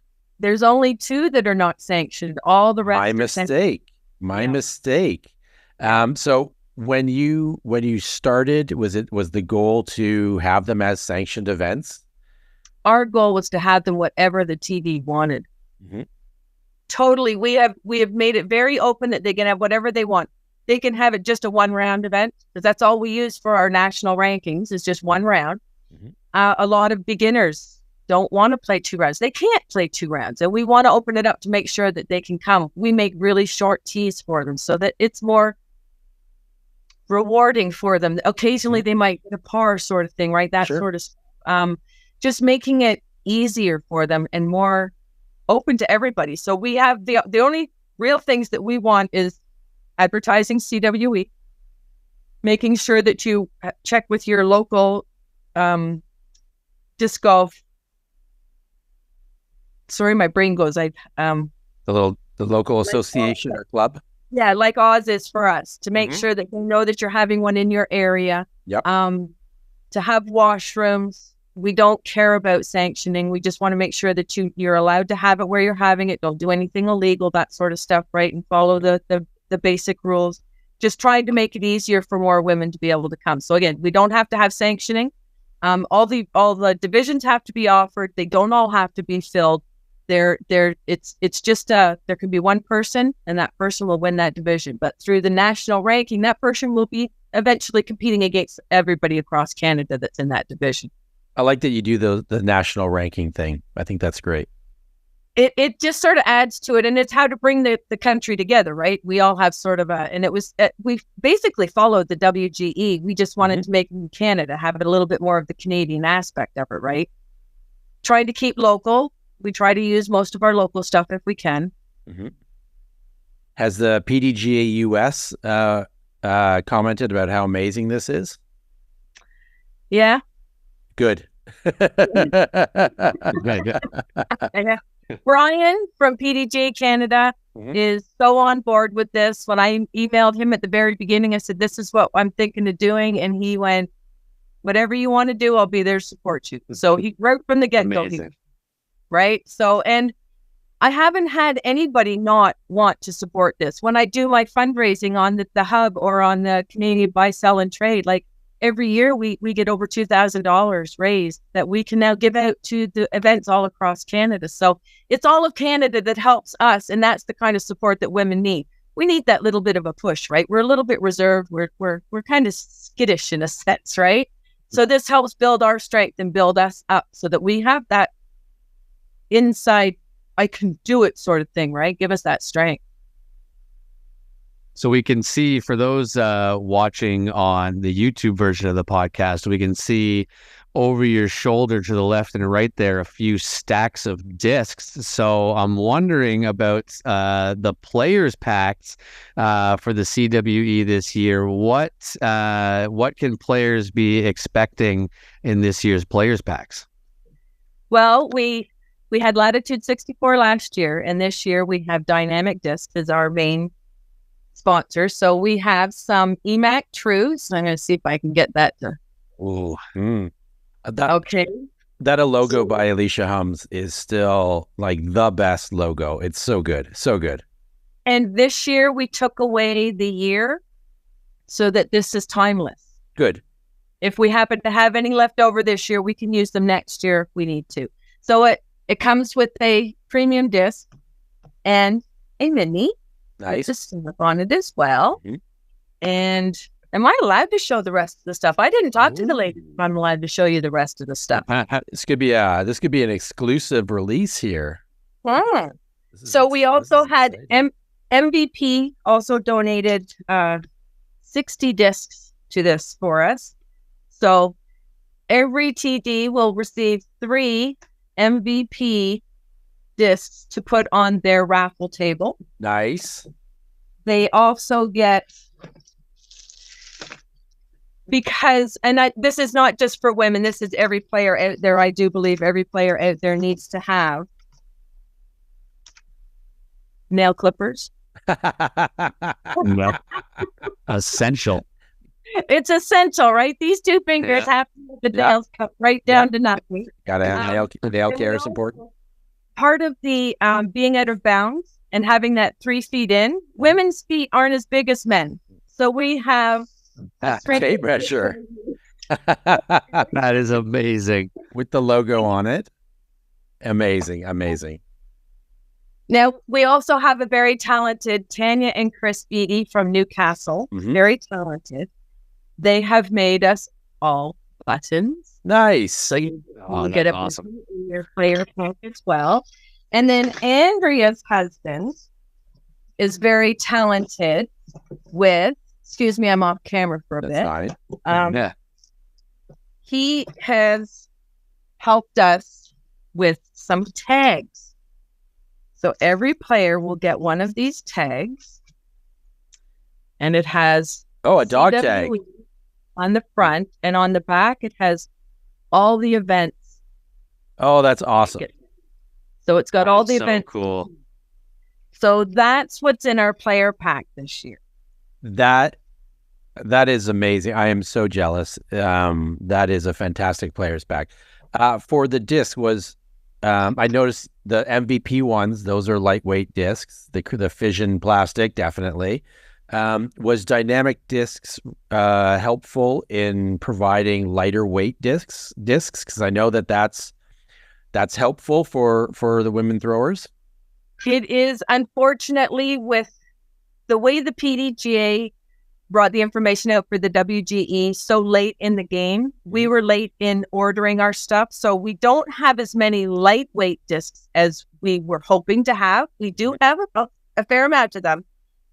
But what most of the TDs, when we asked what they were looking for this year, they said putters and mid-ranges. Oh, cool. The putters and mid-ranges can be at that 175, 172 weight. So we have a lot of putters and mid-ranges in the heavier weights. We have some drivers. I think that the heaviest driver we have is 171. So everything else is fairly low. But, escapes and vandals and sapphires, jades, rivers, a couple of rivers. So we, and we did ask our TDs what they were hoping to get in their player pack. So we had an idea of how many to order. So I just went by what they said. I ordered what they said to order and in the weights that I could. So we did get a couple of really special discs, though, that I managed to send. That looks like Orbit. Yep. And then we also got, this is the Jade. Ooh. So every event will get one each of these. And then because we bought extra this year, we actually have discs that we have up right now as fundraisers for next year where you can buy this set, this ensemble, for $30. Sweet. So that's a steal. Yes, it definitely is a steal. Very, very cool. We played at Haute Goat on the weekend at the spring thing. And you would love this. There was a woman there who was on my wife Gabby's card, and it was a sanctioned C tier, and it was her very first time throwing a golf disc. Wow. She has never played disc golf before. She kind of was like vaguely aware that this sport existed, and she signed up for a tournament and came out and played Haute Goat as her first time. And she had a fantastic time, had a great time, loved playing it, loved the sport. She got some discs. She's going to keep it up, and we definitely told her about CWE, and hopefully she signs up for one or more of those events as well. Excellent. That's another thing that we push is we want people to play more than one event, because one of your rounds, the best round, will be used for the national rankings. So keep playing those events. That's amazing. So speaking of events, May 11th, Newcastle, you and Tanya are co-hosting your CWE event at one of the best courses in Ontario. Is there still space available for women to sign up? What's the deadline? What's the cost? And what are the other Ontario CWE events that people should look out for? Well, we have one happening. Ours is first, May 11th. The cost is $30 to register. The player pack is extra. If you want the player pack, that'll be an extra $30, but you don't have to we want you to come and play. It's going to be a fun day. It is the most magical course, I think. I just absolutely love it. Newcastle's amazing. Yeah. The following weekend, there is one, it's a WGE CWE in Kemptville that Brenda Cox is running. There is another one in St. Catharines. I think that's the next one is St. Catharines is happening. The 25th. That sounds about right. I think it's the 25th. And then there's another one happening at the end of June in Guelph. I believe that's June 28th. So those are what are happening in Ontario. So many opportunities. Now, let's make it about the guys. So how can men support these events? There's many ways that a man can support these events. They can show up to volunteer. On almost every registration that's out there for CWE, you will see a volunteer spot. If you put your name in that register spot, you will get emails from us, and we will ask you what you want to do, and we'll tell you what we need you to do. So showing up, that is to either spot for where a disc is gone. Quite often, some of our ladies, either they don't play that much, or they're on a course that they can't bring their cart. So having a caddy is a huge deal for some. Like, there's a lot of women, we have a 70s and, 60s, myself included, that when we're on a course that can't bring a cart, you need to have a caddy. There's whole sponsors.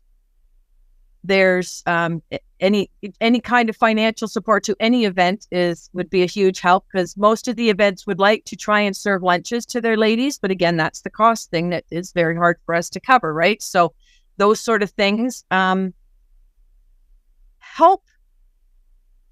So this is a whole other part of it is if you see something that doesn't look right, if you see somebody that's treating a woman that's not right, stand up for that woman. So being there to support, whether it be to bring a disc out of the river for her, or to find it in the tall grass, or just to be there to say, good shot.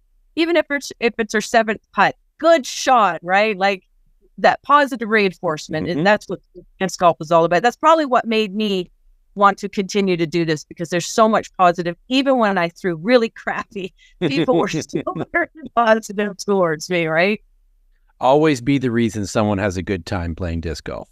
Exactly. I played in the pouring rain on Saturday, and I got a text message from the gentleman yesterday thanking us for our positive attitude to help keep him going, right? So that's awesome. That's awesome. Just as a quick little aside about how Mindy represents that statement incredibly well. The first time I met Mindy was at the 2022 Dreammaker tournament.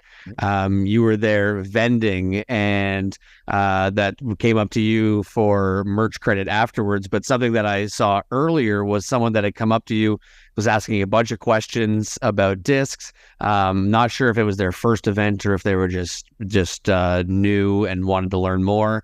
But you took them off to the side into an open area and were letting them try out new discs, offering tips on, how to throw or what certain discs might do. And I can absolutely guarantee that person left that experience loving the game even more. And it's people like you doing things like that make this sport so awesome. So I had to share that story. Well, thank you. I'll be honest with you. I've been out to nationals and PEI. I went out there every year. I wanted to win it. And my husband said to me, because he walked along a few holes, and he says, you keep telling the other ladies how to play better. How are you ever going to?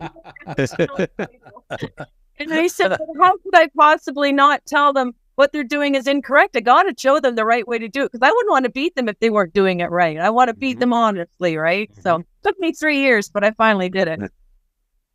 So before we wrap up, any shout outs that you want to give to anyone? Any floor is yours.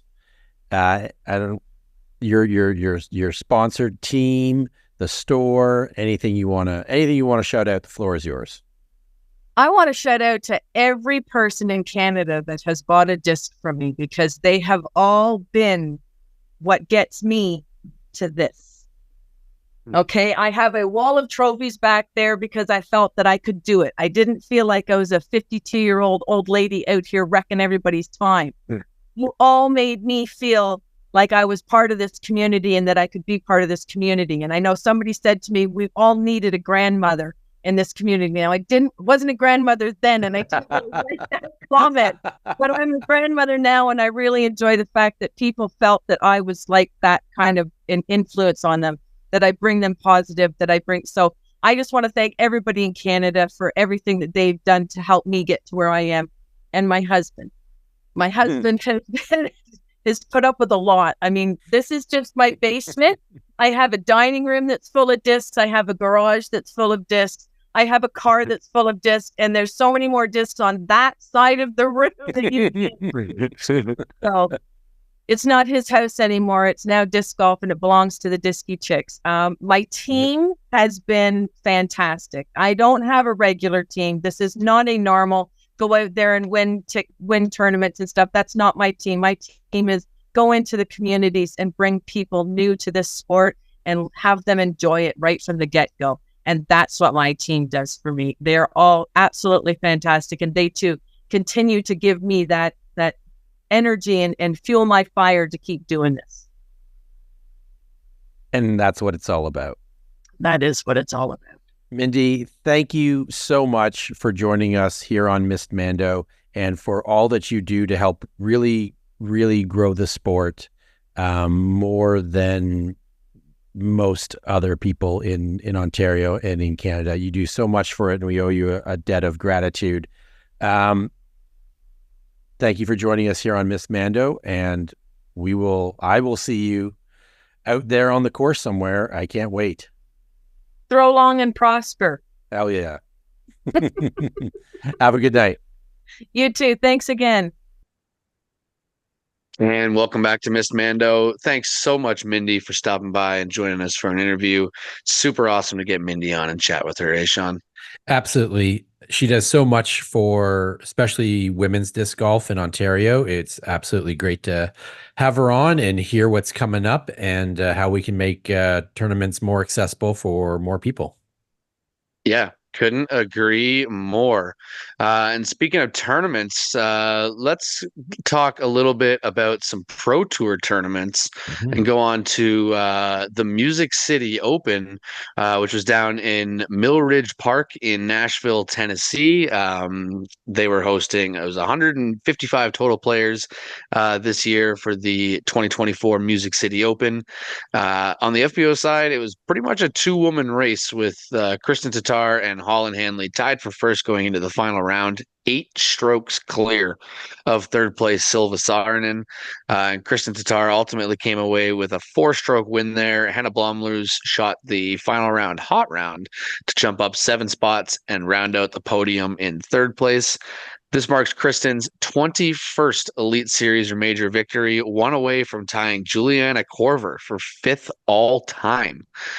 Over on the MPO side, it was a blast from the past as Simon Lizotte took down the win, Paul McBeth in second, Ricky Wysocki and Chris Dickerson finishing tied for third.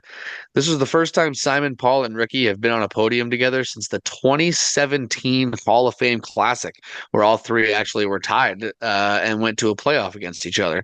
Chris Dickerson was also in the field at that event in 2017. He finished 7th back then, but these guys have been around for a while doing it. And it's been a while since we've seen all of them at the top there. For Paul, this was his first podium finish of 2024. In the last 2 calendar years, he has 7 total Elite Series or major podium finishes. For podium finishes from 2013 to 2021, he had at least 7 podium finishes in each season. Just a sign of the changing of the times for Paul McBeth there.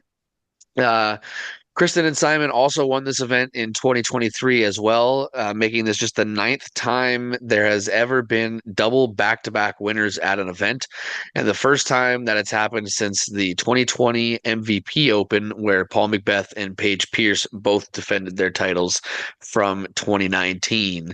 Shawnee G, let's send it over to you for some of your thoughts on the Music City Open. It was so great to see Simon have his game back in top shape.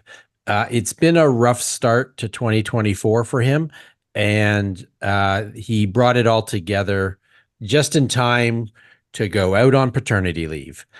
He wasn't at Champions Cup. Has a wonderful new baby, and what a great time to put it all together and take home another amazing Gibson guitar. The star of his game this week had to have been his putting. He was on fire. The pixel was dialed, and it just looked like he just couldn't miss. I think he even surprised himself a few times on some of the putts that he made.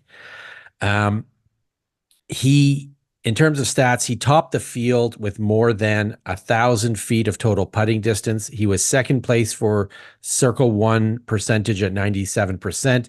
He was fifth place in average putt length at 19 feet, and he had the second most strokes gained putting with 9.23. I mean, and putting aside all the numbers and everything, really, if you just watched him, it was a putting clinic. It was absolutely amazing. And then he kept the rest of his game clean as well to give the putter a chance, and it worked. It came together, and he took it down. It's awesome to see him hold another amazing guitar. The best trophy on tour for sure. Definitely. Over on the FPO side, Kristen was doing Kristen things. I mean, she was down by 4 after round 1, and then goes and shoots neg 7 10:35 rated hot round to catch Holland. And then Holland had a bad round 3 and basically gave it to Kristen. Kristen, she hit the fairway 85% of the time, and fairway was the only stat that she had the lead in. She kept it clean, but her putting stats weren't in the top 10 for too many categories. It was her driving that really kept her and pushed her up the top of the leaderboard. Again, she kept it clean, and that was sort of good enough to win, and she didn't have to be great at anything in particular. That was enough to take it down. Tournament average was a solid 10-17, and that's helping keep the 1,000 rated quest alive. And we'll talk about a little bit more about that in a little bit. Yeah, hopefully we can see Kristen break that thousand mark. I know that's something that I think people are tracking like they track airplanes at this point. And I think at this point too, it's just we're just waiting to see what it's going to be on ratings day. It's anybody's guess what it could be. Today's Thursday, comes out Tuesday. Yep. We shall see. Yep. We shall see. We're getting closer. One thing we do have to talk about in relation to this tournament, of course, is the temporary suspension of play due to a security threat that happened. I believe was it in the first or second round? Sean, do you remember? It was in the second round. I think it was second. Second round. It was, I believe, right as the chase card, I believe, was about to tee off, was when they officially suspended it. The Pro Tour put out a statement, just kind of a vague general statement about what happened. And then we, of course, found out later, Natalie Ryan and I believe Neptune Discs, her sponsor as well, put out a statement saying that it was essentially a threat towards Natalie at the event if she were to tee off. They temporarily suspended play, and when they resumed play, there was extra police presence on that card specifically. Sean, let's throw it over to you and hear some of your thoughts on this incredibly unfortunate event at the Music City Open. Absolutely fucking disgusting. This is absolutely outrageous. Like, I get it. There's a difference of opinion on whether or not she should be allowed to play FPO. I'm very much on the pro, yes, she should be able to play side. I'm an ally team member of Queer Disc Golf. And so, yeah, I absolutely think that she should be able to play. Coming to Nashville, a place that has had a lot of violence against trans people, specifically trans women. It's absolutely disgusting. And I was really not very impressed with the PDGA's and the DGPT's comments about this later, and other pros, frankly, there was very, very little sympathy to what that must have been like for Natalie to then have to have the courage to actually then go back out and play when someone literally just had a death threat against her for simply being who she is and playing the game in accordance with the rules. The only pro that I could find, and I was looking, the only pro to have anything close to a statement on this was Big Germ, and his statement was full of empathy. He said, "I can't imagine, what it's like to be her and to have to endure that day after day after day, and it is every day for her that she has to deal with this shit." And his comment was really welcome and appreciated. And yeah, it made me even more of a fan of Germ. I went out and bought a patch just to sort of little thing I can say thank you. I'm going to stick it on my bag. And yeah, like it's the silence from most of the players. I mean, it's shit. One thing I will say is that we, of course, don't know what some people will say, off the course, maybe saying something directly to Natalie.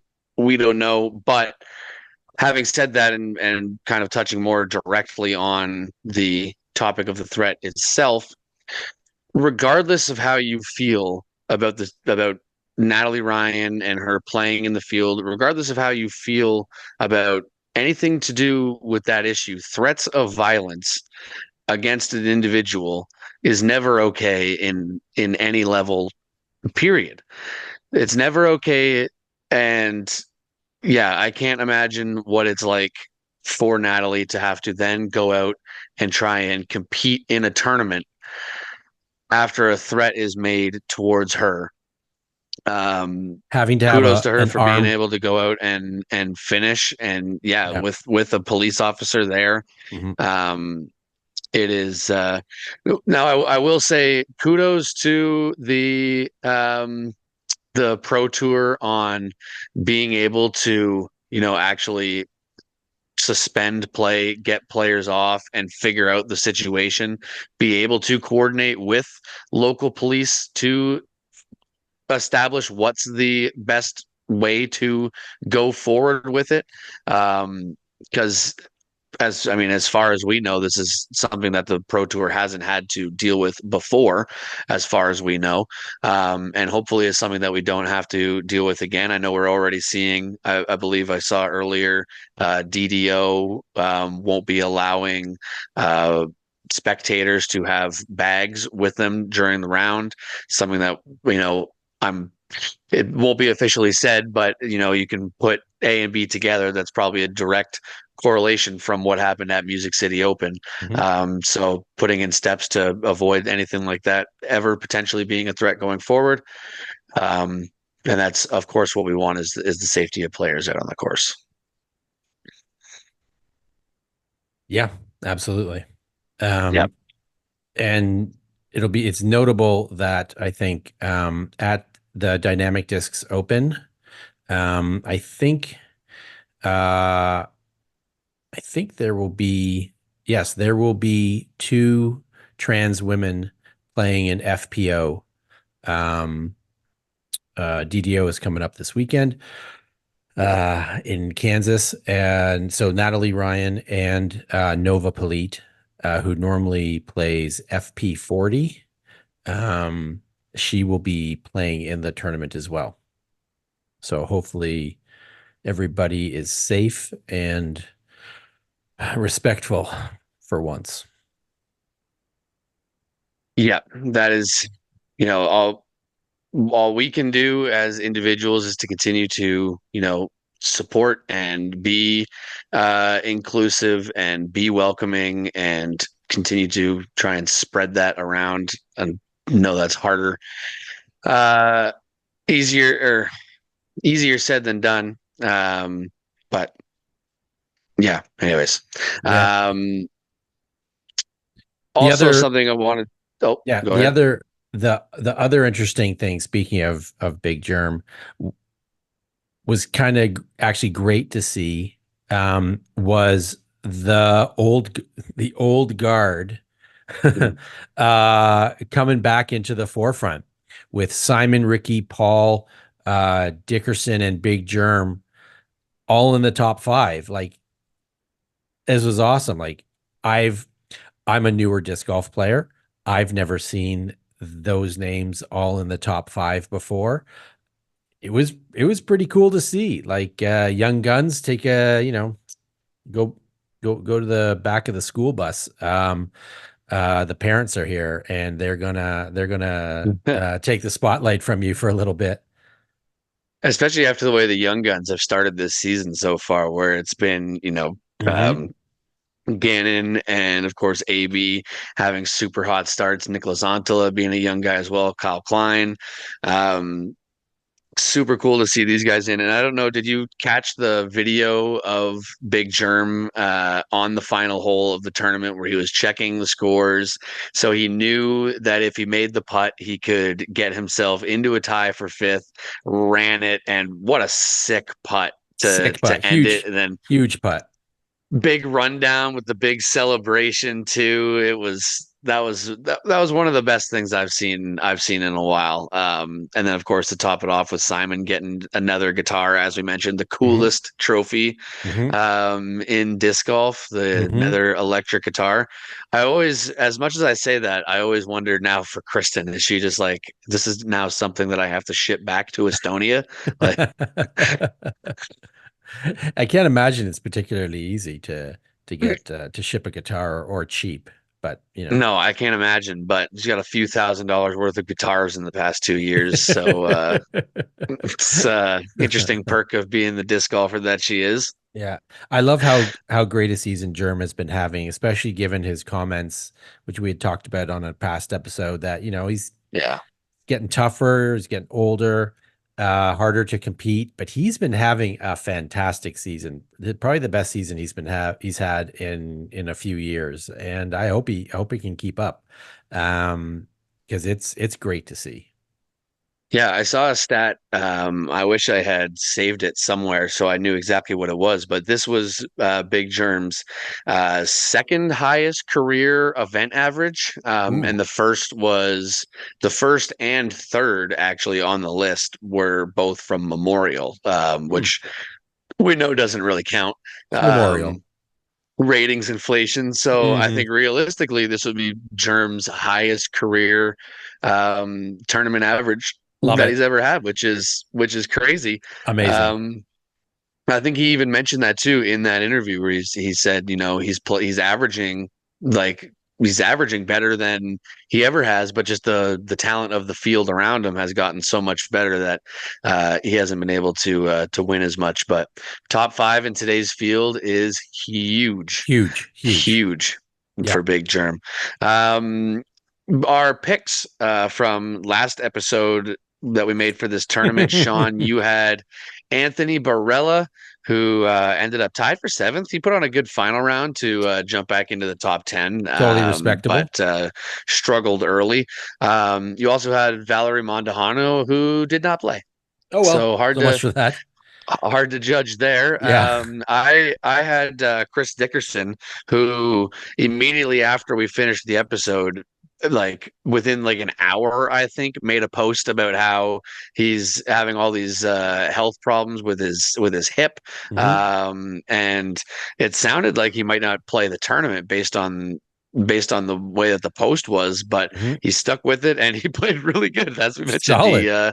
he tied for third. So pretty solid there for me. And then I also had Missy Gannon, who also did not play. So we kind of balance each other there on the FBO side. Yeah, not particularly strong FPO picks. No, no, I would say so. I think that's actually about as bad as you can pick, is picking someone that didn't actually play the tournament. There we go. I think so. But moving on, we've got our next PDGA major of the 2024 season, this year's Champions Cup, and it looked a little different as it was being held in Morton, Illinois, on a slightly modified version of the famous Northwood Black course. 144 total players were in the field this year, competing for a total purse of $145,000.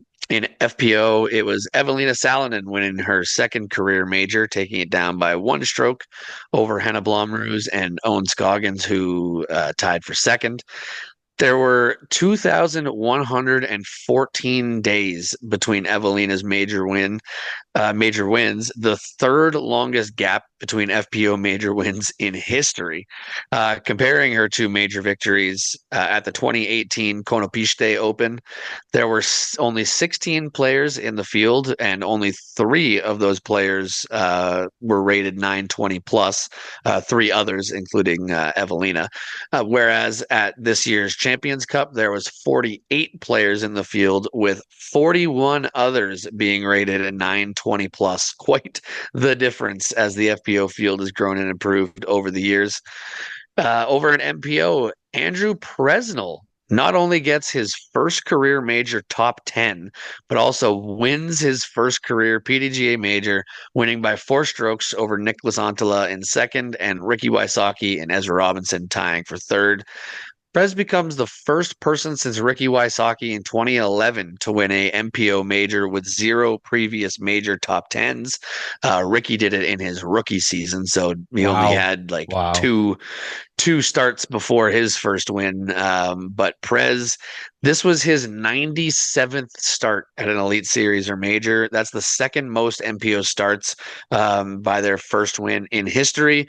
I shouldn't have included this in the notes because you're probably reading along and I've spoiled this, so I can't make you guess. But number one is Matteo, who had 134 starts before winning last year's MVP Open.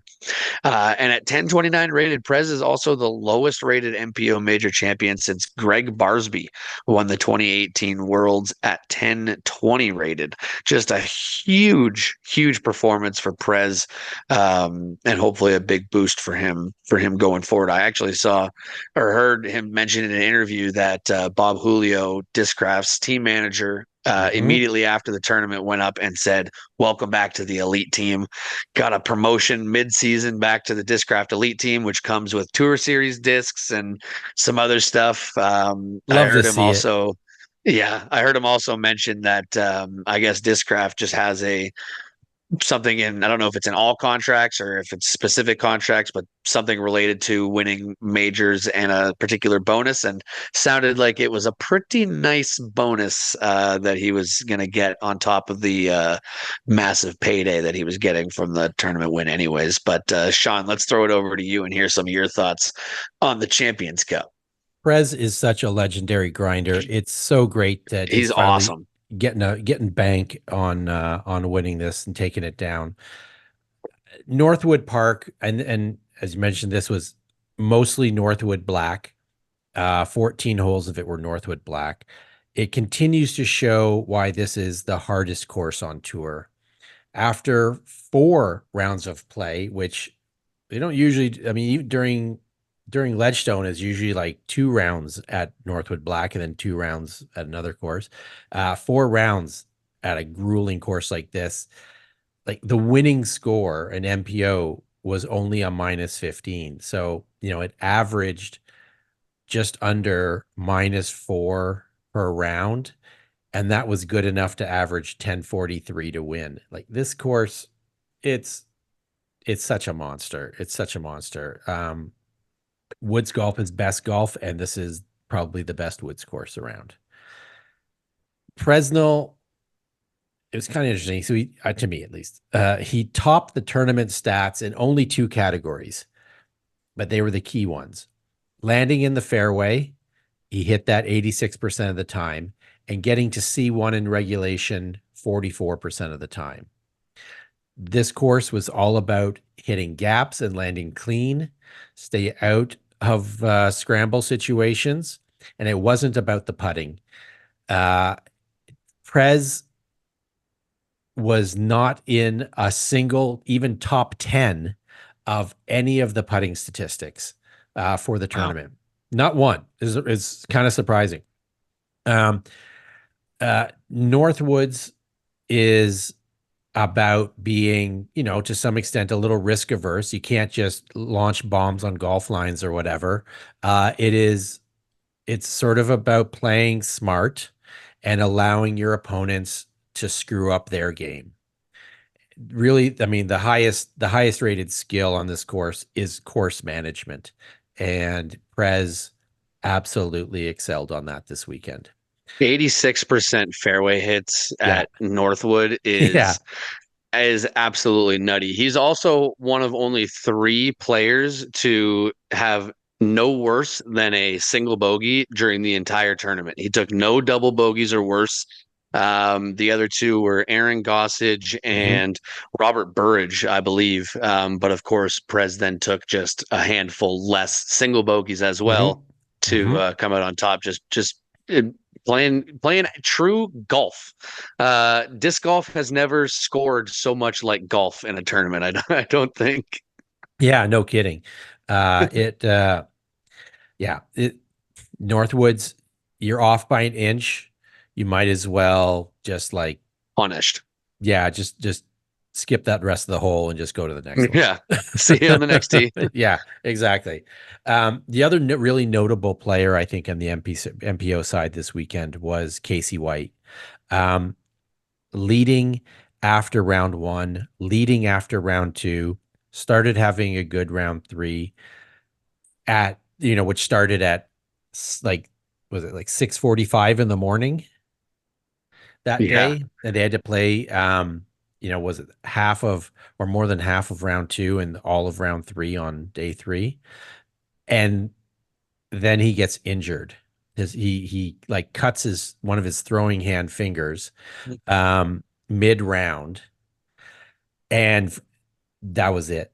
He took was a triple bogey on one hole, shot a 7, and that was it. It was over for him. He just started dropping down the leaderboard and ended up finishing 14th place. Was still a very respectable, 1030 average, but his first 2 rounds were a 1058 and a 1045. It would have been. I really would have liked to have seen how it would have played out if he hadn't gotten that a little enough of an injury. He certainly could have easily held on and taken the whole thing down. On FBO side, it was great to see Evelina take this down for her second major. She led the event in getting to the green. She topped both the C1 and C2 in reg stats. She was in second place in getting shots tee to green, in parked, and in the top 10 on a couple of the other categories. She was still outside the top 10 in all of the putting categories. All of them. But as with Prez at Northwood, it wasn't about the putting. It was about course management and staying clean.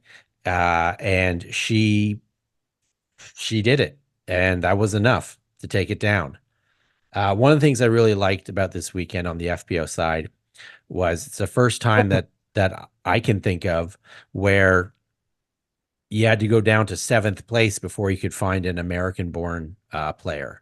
You had 4 nationalities represented, including what I think for the first time, Great Britain, with Rachel Turton coming in 6th, and she was in 3rd place, tied for 3rd for a bit. It was it's not an accent that you hear in interviews very often on DGN, and it was a nice change. It'll be interesting to see if she's able to capitalize on that on the European swing, where I'm sure she'll be getting some time in.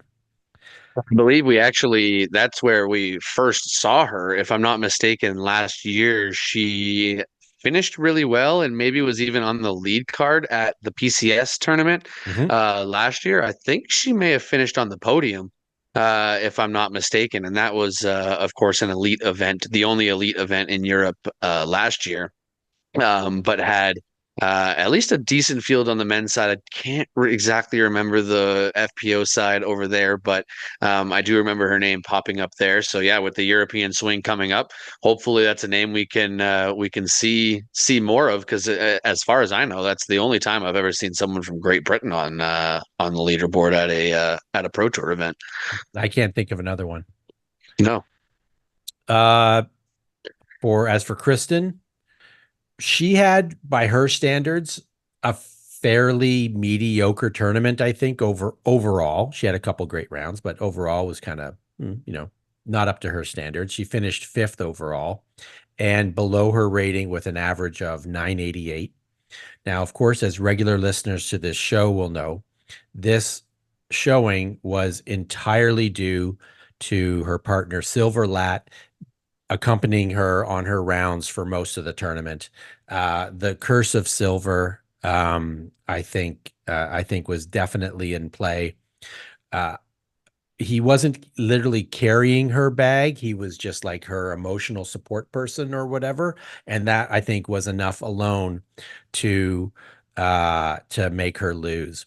Without Silver, I guarantee she would have taken this down because of reasons in science and math and stuff. As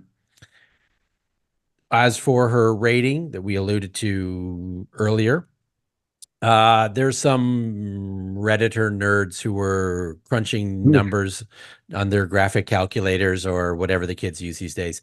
And they mathed that she is either at 999.49, in which case she will not get to 1,000, or she is at 999.5, in which case she will get to 1,000 in 5 days from now. Wait, get your popcorn ready. Yeah, it comes down to like, I don't math. I don't do math. The nerds will do their algorithms and whatever. I don't know. She's got no more rated rounds between now and ratings day on Tuesday. She's off in Europe. Her next event isn't until the end of May. And so I think this is kind of it. If were I a betting man, my money would be on she gets it. I feel like there's enough in the standard deviation or whatever it is where she's just going to pop over it, and I think she's going to get 1,000 rated this month. I hope so. Yeah, it would be a pretty amazing milestone for her and for the sport. Mm-hmm. I'm curious how quickly Latitude 64 is going to crank out 1,000 disc. You have to imagine that they've got it ready to go and going to drop it same day. This thing's probably printed because it was sort of assumed to be inevitable. I'm curious which mold it's going to be. Is it going to be another Grace? Probably something special. It's kind of Grace is kind of her thing. Yeah. I don't know. It'll be kind of great to see. Definitely some people who are not going to be getting special discs, or the people who didn't quite make the cut line at Champions Cut. And the cut line, it claimed some names on the FPO side. First of all, it claimed all of the Canadians in the field. Max, Thomas, and Chantel, unfortunately, all didn't make the cut on the last day. On the FPO side, Jen Allen, Juliana Corver, Paige Pierce, Haley King, they didn't make the cut, and Kat Merchant and Maria Oliva both DNF'd.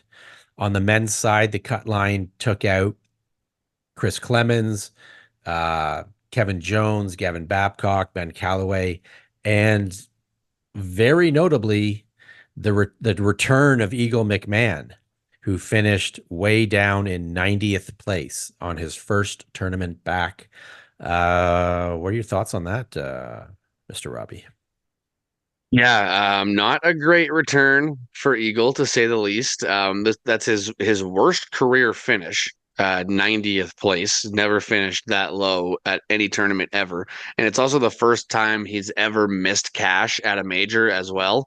So not ideal. Also not ideal is having your first tournament back from injury being 4 rounds at Northwood.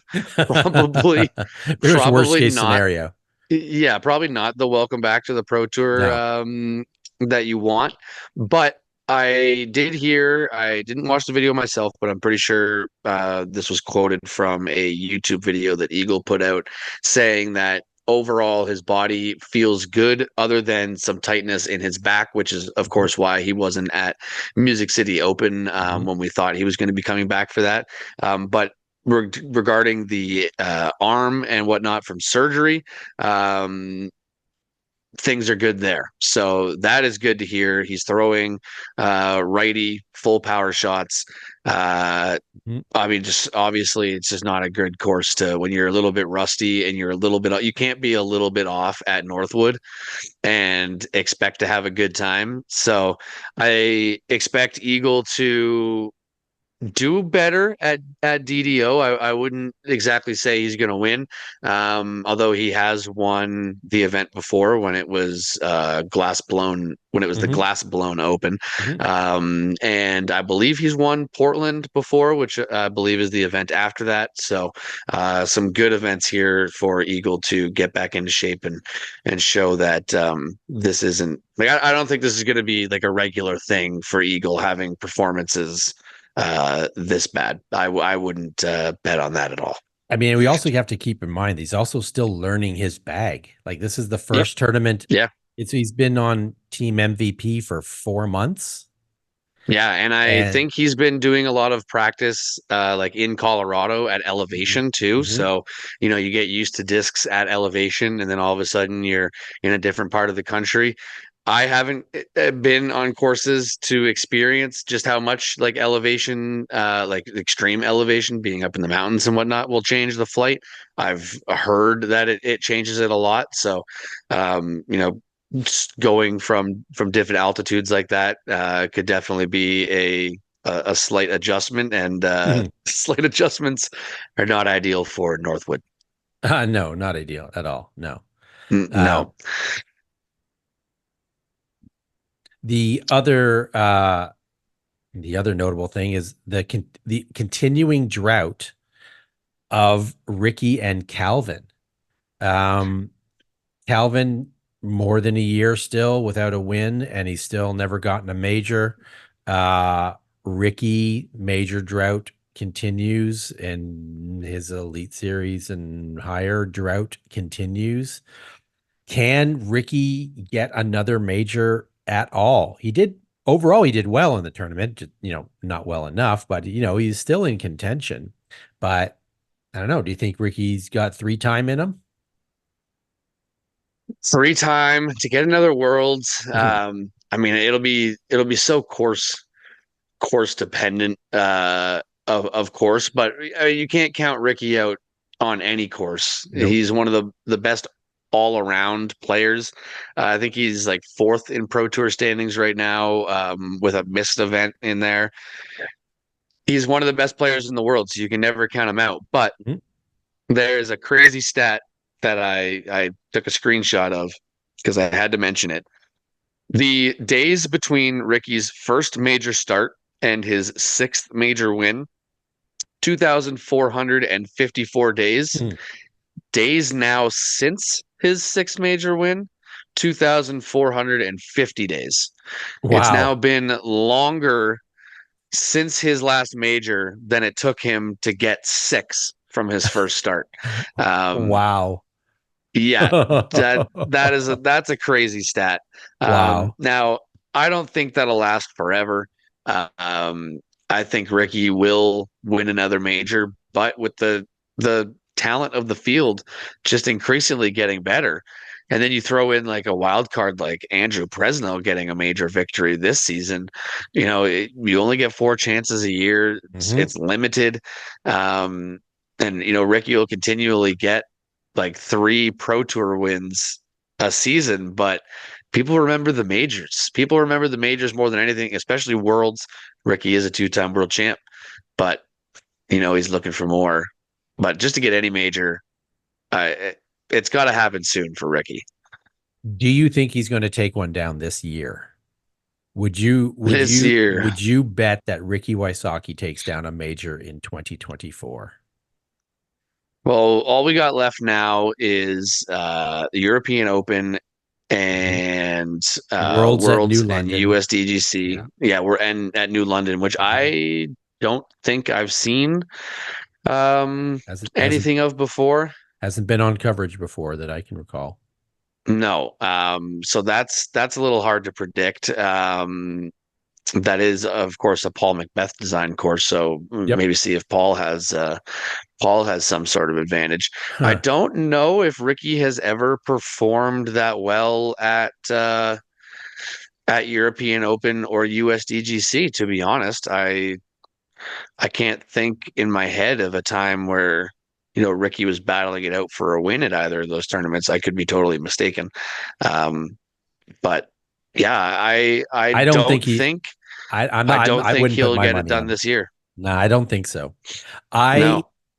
Honestly, I think his majors are done. I think he can still win elites, but I don't know that he's got another major in him. I think the competition now is simply too great. He's still an amazing player. He's still, top 3 in the world, something like that. Yeah. But it's just getting too hard. Competition's too good.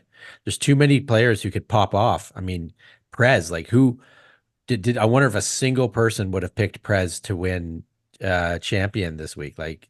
No, anybody could pop off. Anybody could have that weekend.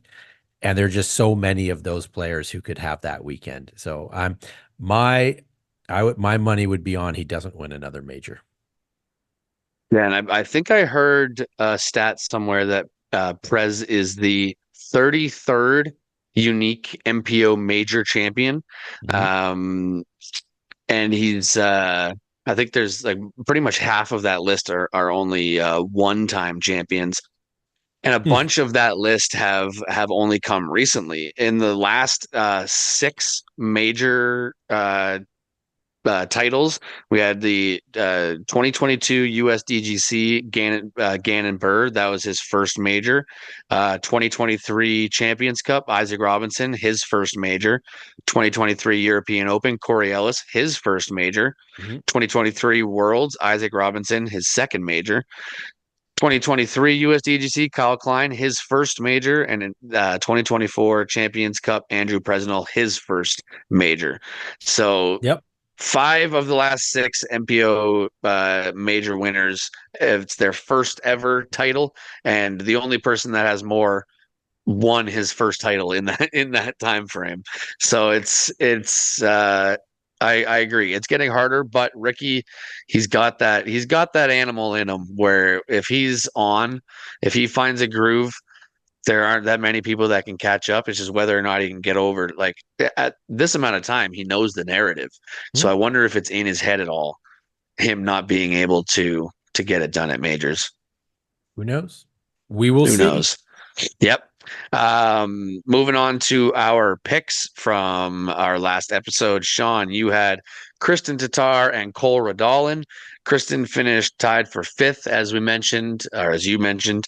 And Cole Radalin, not so hot, finished tied for 26th. I had Missy Gannon and Isaac Robinson. Missy tied for 7th. Not her best showing, especially out at Northwood. She's usually really fantastic out at Northwood, 2-time Ledgestone winner. And then I also had Isaac Robinson, as I mentioned, tied for 22nd. Not a great year for Isaac.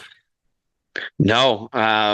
Ezra's the better Robinson brother this year. There was a bit of me that was hoping for Ezra to be able to pull it off, to be able to have back-to-back Robinson brother Champions Cup champions. That would have been a really cool storyline. Yeah. But also really cool. I also Prez is just so low key, I guess, that I don't really know much about him, but I've heard him now on a few different interviews on some podcasts since his win, and he just seems like a really nice, down to earth dude that loves the grind of disc golf. I think I saw a stat somewhere. I can't remember the time frame that they used, but it was like over the past couple of years, he averages a tournament like every 9 days or something like that.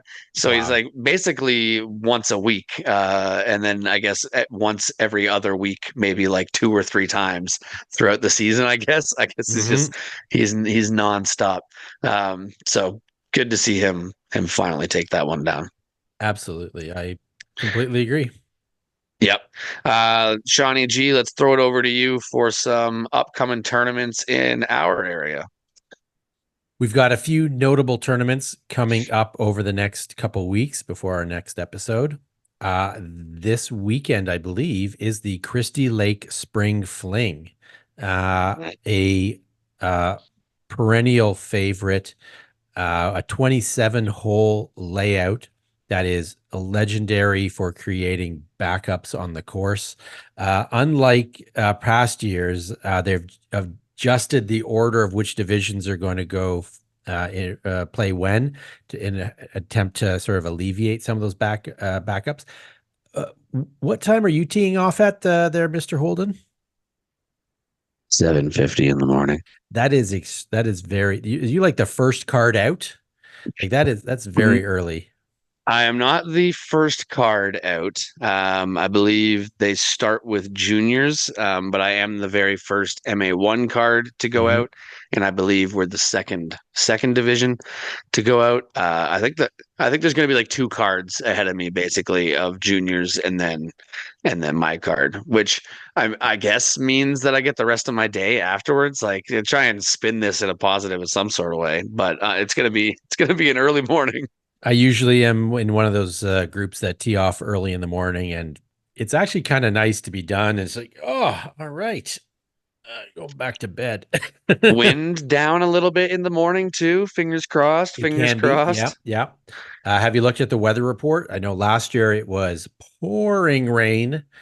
Yeah, I think last year it was split into 2 different tournaments. If I'm remembering correctly, there was a pro and AM Mhm. one day, and then AM two and other divisions. I And it believe was so. that day, that event that had the bad rain. I don't think I got rained on. I was playing in it. It was not fun. Yeah, I don't think I had to play in the rain that I remember, but I didn't play very well, so I tried not to remember much of that tournament. But it'll be super fun. Extended layout, I 27 like that. holes. They got the added temporary 9 layout to go with the OG 18, which I love it. More disc golf, the better. Yeah, I really like that layout. It's super fun. Yeah, Yeah, it's nice to have some open shots with some Mandos and some OB, unlike the rest of the course. It's a nice change.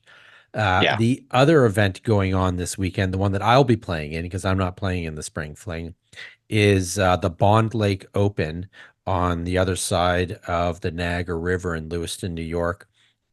I don't know if you've played Bond Lake before, but it is such a fantastic course. Um, One of the, I think, top 30 or top 40 rated courses in the US. It's got elevation, it's got some tunnels, it's got some ceilings and some water. It's super fun. I love playing this event and can't wait for Sunday. The other 2 events that are coming up, first that Mindy told us all about is the CWE event out at Newcastle. That's going to be a fantastic course or a fantastic event on one of the best courses in Ontario. Uh, Chris and Tanya do so much work on that course to make it just gorgeous, just absolutely gorgeous track to play.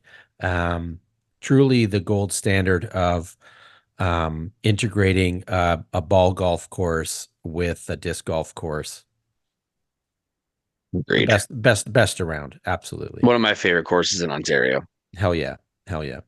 And then on the same day, up at one of the new best courses in Ontario, maybe one of the best courses in Canada, is the official grand opening of Albion Hills in Caledon in Palgrave. I'll be at that event, and I mean, wait, Albion Hills is so good. It's so fun. I'll take any opportunity I can to play that event. We're playing the Conservation Series tournament there in June. We booked a Can't wait for that campsite. one. Booked a campsite. We're going to stay there all weekend. It's going to be a blast. Nice. Yeah. So if you are looking for something to do, the Spring Fling and the Bond Lake Open, you're not getting into those, too bad. But Nope. Women and supporters of women, you are absolutely still able to get on the list for Newcastle and support that fantastic event. And if you're not, and come on out to Albion Hills on the 11th for the grand opening. That's going to be a lot of fun. Can't wait to get out to Albion Hills for that Conservation Series tournament later in the summer. It's gonna be such a blast. I was going to Albion a bunch of the winter, but I haven't been back now in a couple months. I think I got to get back and experience it again and have another shot at letting 16 just absolutely drive me insane. I was there earlier this week and playing with Mo and Watto from White Spruce, and Yeah. good old hole 9 with the big lake. I don't know if you heard, a chunk of that one big tree has come down, and so Oh. there's now a more direct line to the basket from the tee pad over the left side of it. You can do like a big Anheuser flex Right. and get back to the shore over the lake. It's high risk.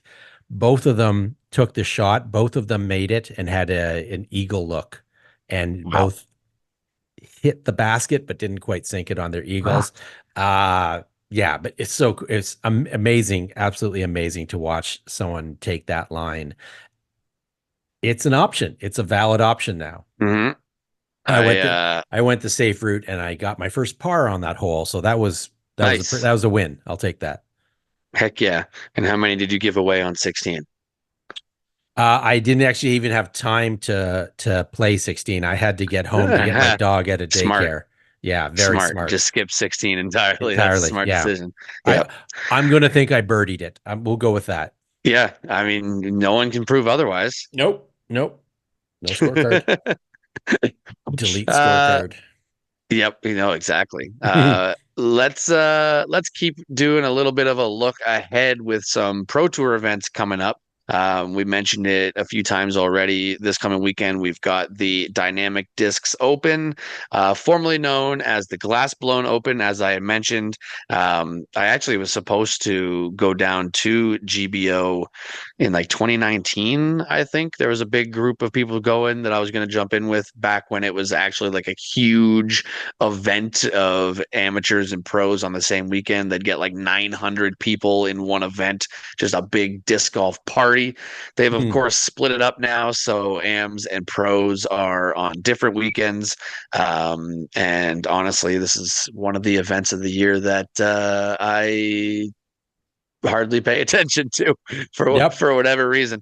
There are some changes to the course this year I'm interested to see. I saw the caddy book, a new 18. There's an island now on 18. Cool. Going to play a little differently. We shall see how that goes. But last year we had on the MPO side, surprise winner Parker Welk took this one down by that was one a really stroke. Cool win. Yeah, his putting was just absolutely insane. Remember that top of the hill putt? That down, yep. that long, that was so good. And maybe like one of my favorite videos of last year when he nailed a big putt and then jumped and clicked his heels while jumping through a V tree. That was just that So was good. So fun. so much fun. He took it down by a stroke over Calvin, Evan Smith, Matteo, and Alden Harris all tied for third. And over on the FPO side, it was Haley King who won it in a playoff over Hall and Hanley, with Ella Hansen one shot behind in third place. Sean, what are you looking forward to from this event, and what are your picks? I am mostly looking forward to not paying any attention to the DDO, probably not watching it. Emporia is a boring course, and it is long past time for it to not be on the tour at all. Masters Worlds is in Emporia this year, and so I'm not going to go for that reason alone. But my thought for who's going to take it down on the men's side, I think it's going to be Barella. I think he's going to storm back on this course. I looked at the weather. The winds aren't supposed to be too bad in Kansas, and the weather looks generally pretty good. So I think he's going to be launching bombs all over the place. On the FPO side, the big arms are basically all back in Europe. So my pick is going to be Holland Handley. What about you? Yeah, not a bad pick on Holland on the FPO side. I was definitely looking at her myself for that pick. Um, of course, she went to the playoff last year, but you know what? It hasn't been very good for her so far. Actually, you know what? I'm going to go away from that. I was thinking about going Haley King, but I just don't. I don't trust her so far this year. I'm going to go with Missy Gannon. She she's not the biggest thrower, but can stay clean. I think she'll have a good putting performance too. So I'll go with Missy Gannon. I do kind of want to go with Holland, but I don't want to pick the same as you because I gotta beat you. I can't tie you. It's all about beating you. On the MPO side, I think I'm gonna go with Gannon Burr. I feel like this is Gannon. This is one that Gannon's gonna get hot at. He's been one of the best players so far this season, so that's not too much of a stretch to say, really. It's been a little cool of late. Yeah. Not sure he's got his putter dialed in quite yet. No, and the winds out at Emporia can definitely be interesting, but I don't know. I've got a feeling Gannon Burr is going to take it down. So those are my picks for the Dynamic Discs Open. I think they're solid. Yep. And then the weekend after that, we have the first of 5 DGPT Europe Elite events with the Copenhagen Open. This is held, of course, in Copenhagen, Denmark. Then, like you had mentioned, there's some notable pros already making their way over to Europe in the field. We've got some names like Nicholas Antila, Paul Ulibarri, Ezra Robinson, although I have the registrations open right here in front of me, and I also see Ezra Robinson's name. Well, I guess there's a week in between, so you could do DDO and then go over right after that. He's on the registration list for both of them. On the FPO side, Heidi Laine, Silva Saarinen, and Anniken Sten are all back in Europe, all ready to play. And last year, this was believe it was a Euro Tour event. I know there were 2 different tours in Europe last year. I believe this was the Euro Tour. And on the MPO side, it was Mauri Vilman taking it down. And on FPO side, Kaidi Al-Salu. Trying to pronounce those as best as I could. Sean, what are you looking forward to, if anything? And what are your picks? I know literally nothing about this course or this tournament. Yeah, not a clue. I'm kind of hoping it's going to be on DGN.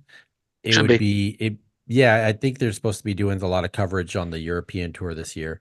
Yeah. I want to see some new courses. I want to see some new blood. I want to see I want to see it. Like, it's going to be pretty cool. I'm curious if they're going to have the FPO and the MPO playing the exact same layout as is somewhat common over in Europe. Yeah, Um, that's generally the European thing. yeah, it kind of is. And that would explain, the scoring differential of like Yeah. 30 strokes last year.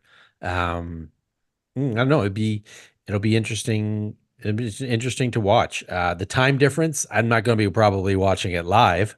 No, But no. I'll take that on the time delay on the upgraded DGN. Oh yeah. That'll be kind of nice. Um, uh, as for winners, men's side, you got to go Nicholas. Uh, he's he's rated 11 points higher than the second highest rated player, who is Lori Lettinen. I mean, you got to go. I got to play the math. I feel like Nicholas has the clear advantage, regardless of whatever this course is, because I know nothing about this course. On the on the uh, on the FPO side, I'm going to go the same thing. I'm going to go math and say Evelina goes back to back and takes this one down. Oh, yeah. Um, it's early season over there for the European tour. Not all of the Americans are coming over quite yet. So it's kind of on both sides, it's the weakest field overall for both MPO and FPO, which means there's some interesting opportunities for, again, new to us players, not new to the Europeans, to sort of pop off and make a name for themselves and get on some coverage and maybe take down a win. That would be pretty interesting to see. Yeah, definitely interested to see a new course. I mean, I remember when we first got to see the Sula course for that event, and how cool it is out there. The European courses are awesome. So much wooded fairways. Also, we're going to get to see. This is in Denmark, so no surprise. We'll get to see, and I'm hoping he's going to be on the feature card. The OG KJ Nybo, multi-time Danish national champion. He's going to be, he's on the registered list, so he'll be out there. I hadn't noticed that Evelina was registered. Last I looked, her name wasn't on there, so that's a newer addition, but this is obviously going to be the clear cut favorite. It's hard to argue with your pick of Nicholas too. He's coming off second at Champions Cup, back-to-back years. He's finished second at Champions Cup, highest rated. I gotta pick someone else. I have to do it, and You he. got to stop giving me first pick. I know. What is going on? What's I going mean, on here? you got Jakob Semerod, you got Well, Lori I'm actually Lettinen. looking at Lori Lettinen, Yeah. who I believe has been back over in Europe for a little while now. Mhm. Was on tour, but then was struggling a little bit Mhm. and went back to Europe, to I guess just kind of have a reset, Mhm. coming back into the field. So I'm going to go with him there. But yeah, I would like someone also, defending champion Mari Vilman. That's a name that I've heard before. Mhm. I believe just from Euro Tour stuff last year. So that's another name. I wouldn't be surprised. But on the FBO side, I actually, even with Evelina in the field, I'm going to stick with who was going to be my pick, and that's Silva Saarinen. She has had Mhm. a back-to-back pretty good events over here in the States. She was Mhm. on lead card at MCO and Champions Cup, I believe, and she was a force in Europe last year. She was. She She really was. won a lot in Europe last year, so I'm gonna bet on that, and it's gonna be a tough battle with Evelina back in the field. But I'm gonna go with Silva Saarinen. Solid pick. She's really comfortable on the woods and the European style courses. Um, and with Henna not registered, there's one more big arm that won't be competing. I think Silva's a Mhm. fantastic pick.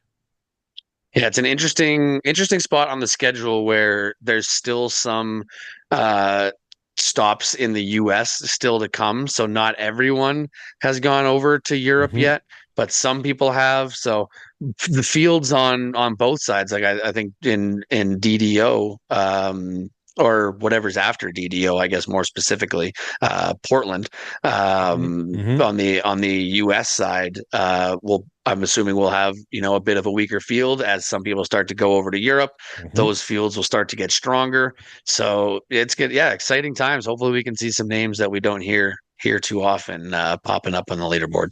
Right now, the tour is kind of getting forked into two directions. You can either go Yeah. west or east, and I don't know. That could be interesting.